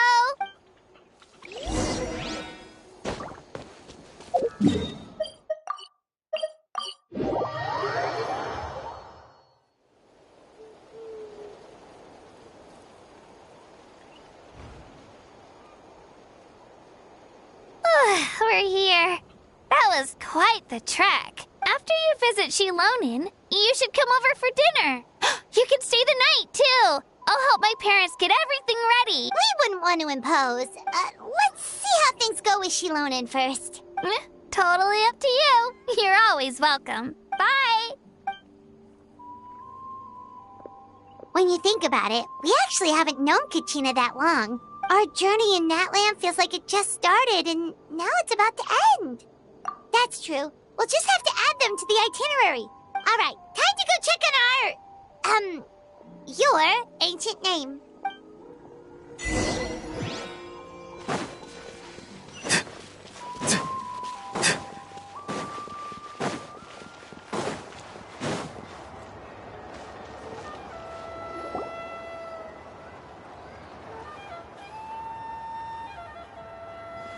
Oh, it's you two.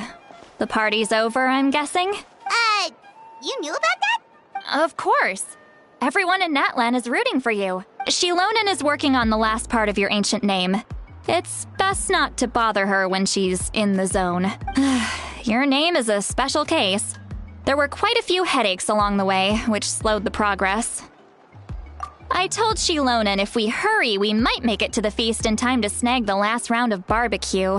I was just teasing, but she gave it some serious thought, nodded, and really hit the ground running after that. It's like my joke lit a fire under her or something. Sounds like she really wanted that barbecue. Yeah, it's a favorite in her tribe. I bet she still hasn't realized the feast is already over. Wait, should we go make some for her then? Oh, I appreciate the thought, but there's no need. I can tell what time it is. The light outside is a dead giveaway. Besides, I knew it was a joke, but we were having a serious conversation at the time, so I decided to give a serious response.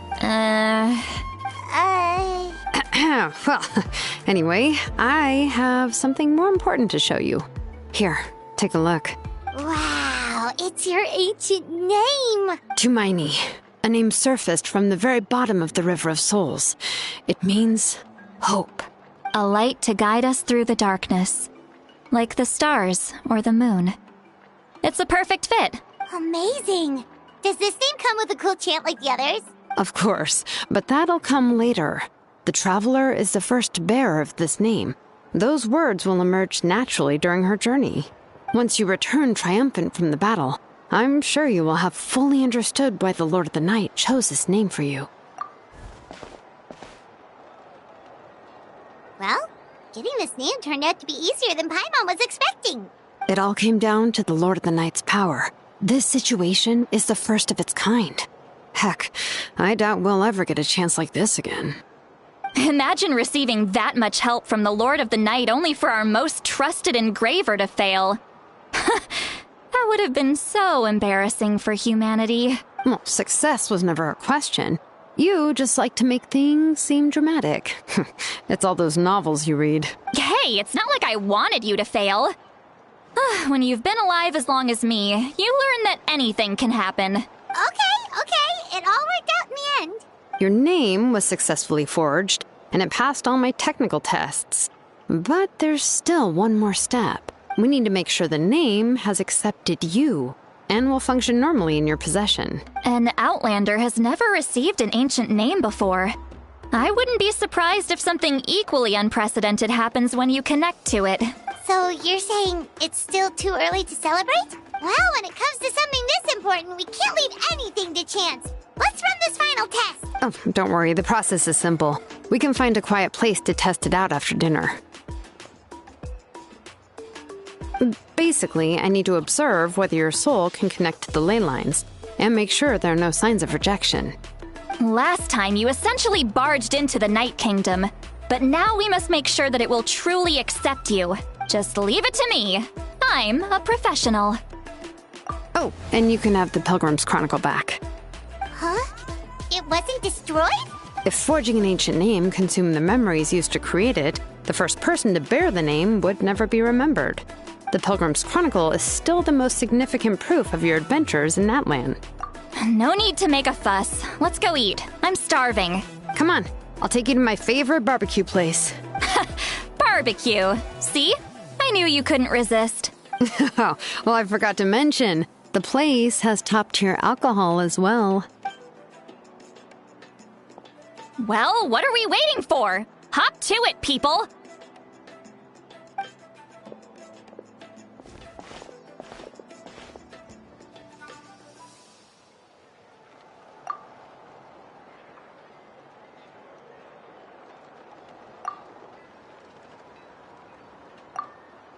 Is something on your mind, Sweet Lolly? You barely had anything to drink at dinner. I didn't think anything could shake me at this age. But the closer we get to the final battle, the more worried I feel. You have an ancient name now, but the Oath of Resurrection only takes effect if you win.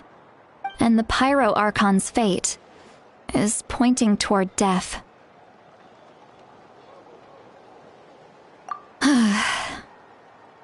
I believe in you. And thank you. Your words mean a lot. All right, I'm ready. Oh, is, something wrong? No, not at all. Sweet Lolly just ate too much. Yes, that's right. So I should really walk it off. Come on, let's run the final test.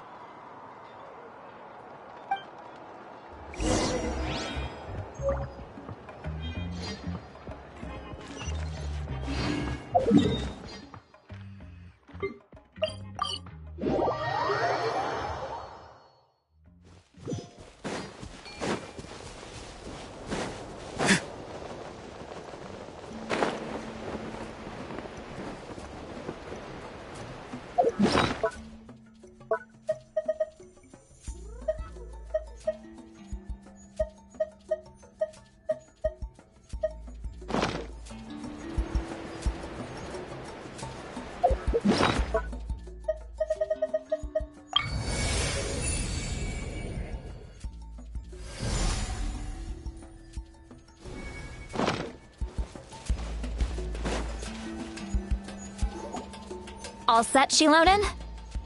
Yeah, just need to check one more thing, and... yeah, okay, we're good. All right, I'll stand next to you and monitor your connection to the ley lines. It shouldn't take long, but you need to look out for one thing. This test relies on the same principles as the Spirit Speaker Stone. I heard about what happened when you used it last time. Oh yeah! Abyssal power kept surging out. If Chaska hadn't destroyed the stone, Vichama would have been consumed by the abyss! That's exactly what I'm worried about. All this time, our final foe has continued to corrode the ley lines from the depths of the Night Kingdom. Your resistance to its power is remarkable, but you need to tell me if anything feels wrong. If either of us notices something off, the test ends. Got it? Don't worry, I'll use elemental power to take care of that. This isn't exactly a picnic in the park, but everyone knows you never leave trash behind. Shilonen, I'm ready to start.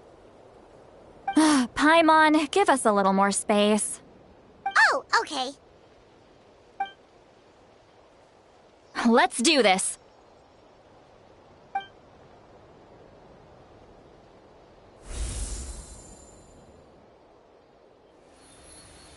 Whoa, that light is beautiful! It's exactly like when we used the Spirit Speaker Stone! Your connection to the ley lines looks good. I can sense the Lord of the Night. Your soul is remarkable. Such a strong presence. Even on par with the Lord of the Night. Looks like the Lord of the Night has accepted this name and acknowledged you as its bearer. No surprise there, considering we only got this far because of her. Stable connection to the ley lines, no unexpected fluctuations, both good signs. How do you feel, Traveler?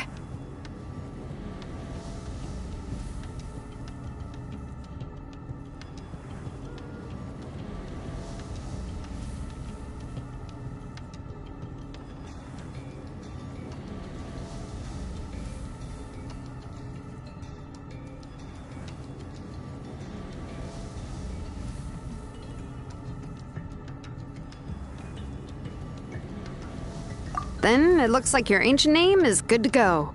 That's great news.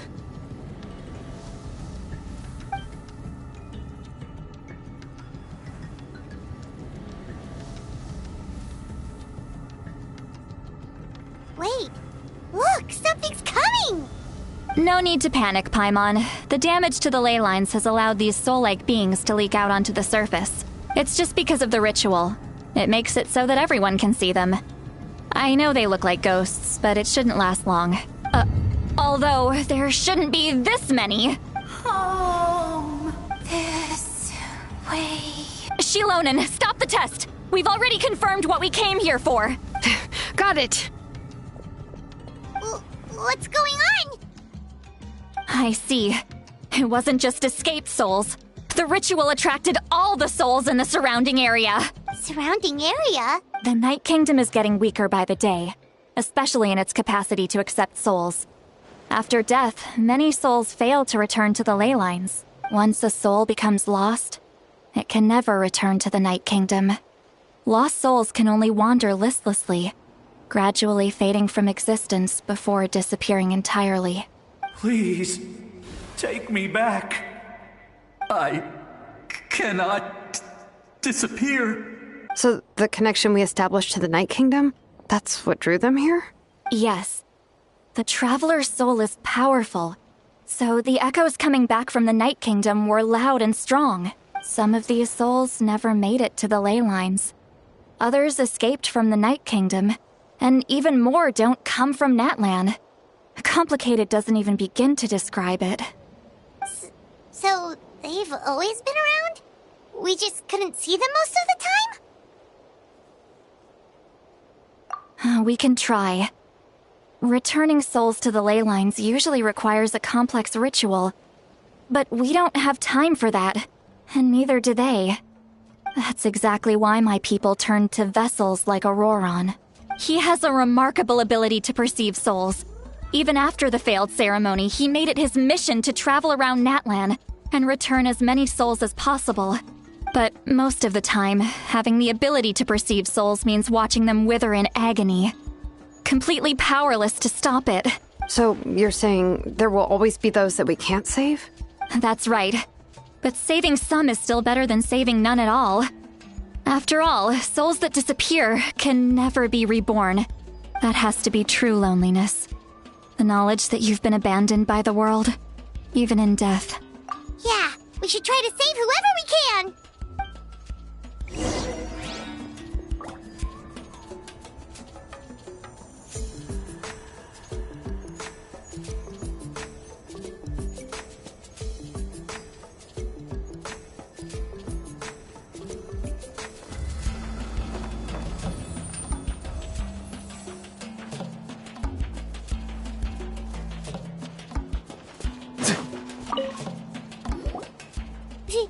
Vichama, is that you?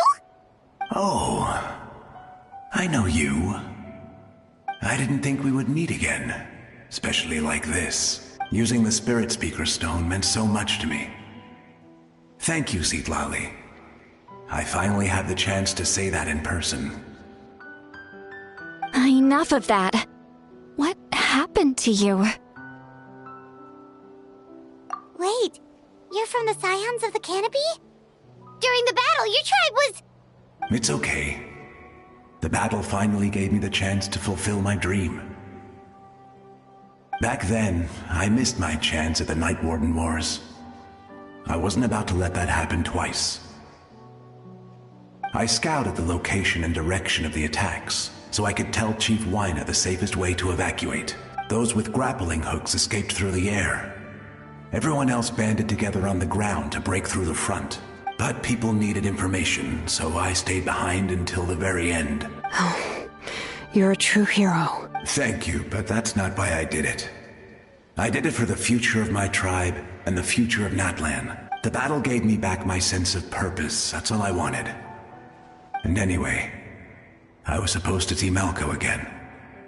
I thought we would witness Natlan's rebirth together, but the Night Kingdom rejected me. Even though you're a hero of Natlan?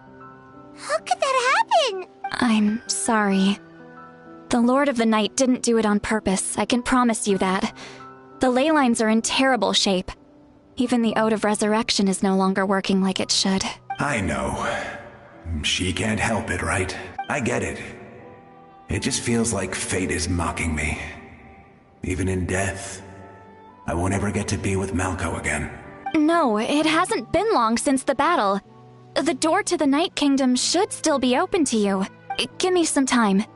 I'll think of something. Is that even possible? It doesn't matter. I have to try. A hero of Natlan deserves a better fate than this.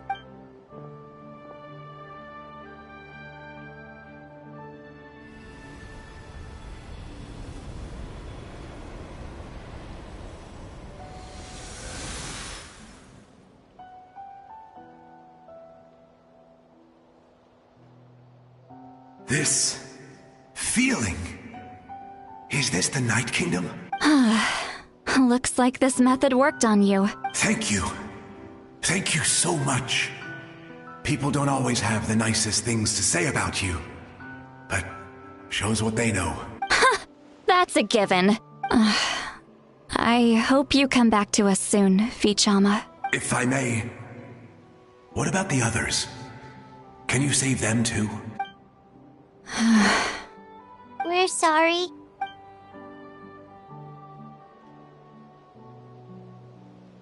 Don't apologize. You're doing everything you can. This isn't anyone's fault. Let this land bear witness to my final wish for this world. From now on, may every soul in Natlan find haven and home. I promise you, Vichama. I will not abandon the ley lines to their fate. Thank you. People like you are the true heroes. Goodbye.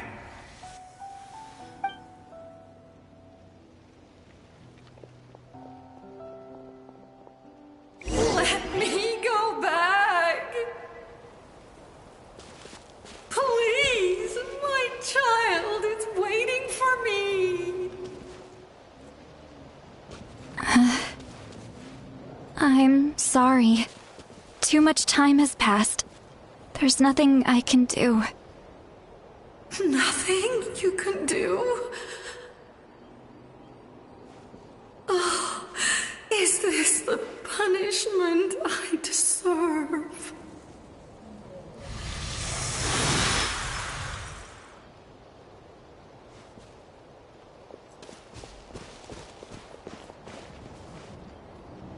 Home. Here. Home. She's one of the souls that overflowed from the Night Kingdom. She can no longer go back there. Home. Home. We're sorry. If there was anything we could do... Home. Home.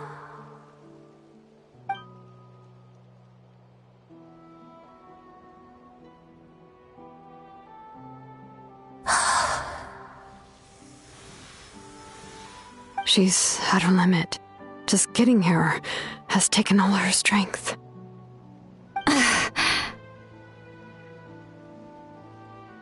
Let me go back. Let me go. The Night Kingdom isn't responding. That means its doors are closed. I fought my entire life. I believed the Lord of the Night would.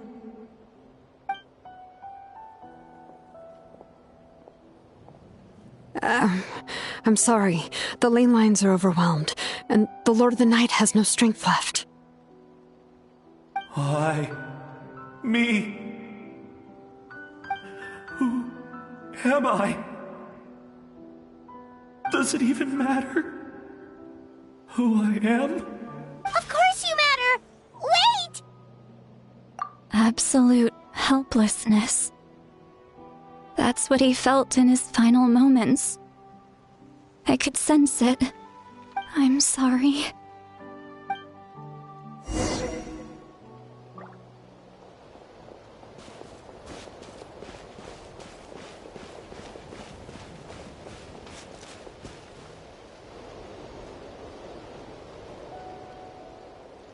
Save me! Don't worry. I can help you. Just hold on.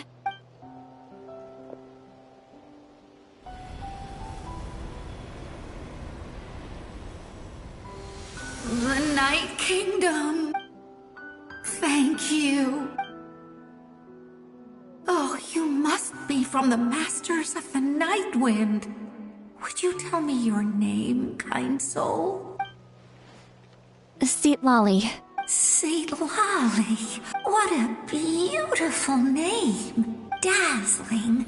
Just like the stars in the sky. I can't disappear! It hasn't been long since he died. I can't. I can't. Watch out, Sea Lolly! The Abyss is corrupting him! Disappearing. You are.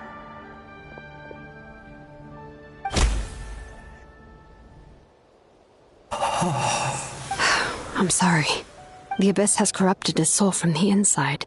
Even if we could send him back to the Night Kingdom, it would only make the situation worse. I know. If we were just a little quicker, we could have stripped away its power. But it's too late. Let's go check on the others.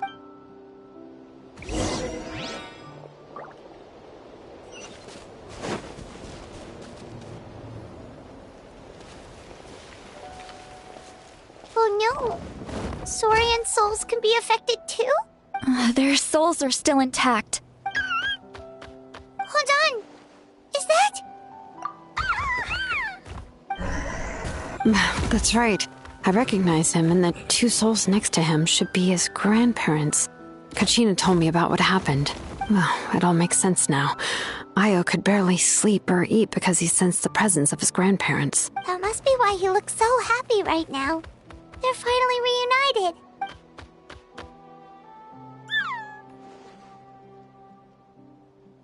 When was the last time Io slept? From what Kachina said, it's been a while. He hasn't been doing so hot lately. Now that he's seen his grandparents again, he looks completely at ease. Kachina's taken me to meet Io before. He's always been such an energetic little saurian. If he didn't want to sleep, even his parents couldn't make him. But whenever his grandparents started to sing to him, he would fall asleep in no time. I think it's a song from when Io's father was a baby, or even before then. That's amazing! Io was so restless earlier, and now he's completely calm. Io can finally get a good night's sleep. Still, it's not like this can go on forever. No, their time is running out. I have to send them back to the Night Kingdom before it's too late. What's wrong with them? They got super angry all of a sudden. They don't want to go. I know you don't want to leave Io, but you can't stay here. You're running out of time. If you don't go back to the Night Kingdom now, you'll disappear in a few days.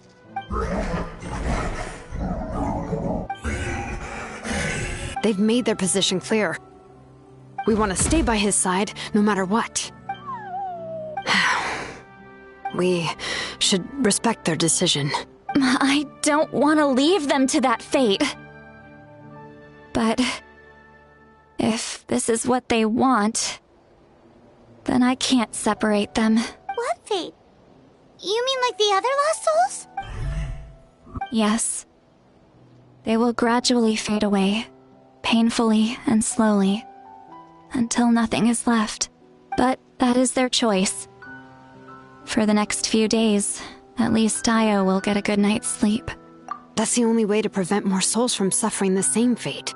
Once all traces of abyssal power are removed from the Night Kingdom, the Pyro Archon will restore the ley lines. That's the final step of our plan. So we're not just fighting for the living, but for the dead too. What dream? Oh yeah, you said the captain had a bunch of these kinds of souls with him. Maybe they're looking for a home too. But it's impossible for Conrians to enter the Night Kingdom, right? Although it wouldn't be the first time the captain tried to do the impossible. Even in its fully functional state, the Night Kingdom can't accept foreign souls. It's completely isolated from the ley lines of other nations. In theory, that means Conrian souls shouldn't be drawn to the presence of the Night Kingdom.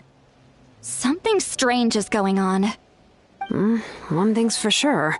It seems like the captain wants to help these souls. Well, he usually keeps his cards close to his chest. If we want to know what he's up to, we just have to wait for him to act. Anyway, let's focus on the final battle. That's the most important thing right now. I will. Good or bad, happy or cruel, we always have to face the truth. Reality doesn't change just because we choose not to face it.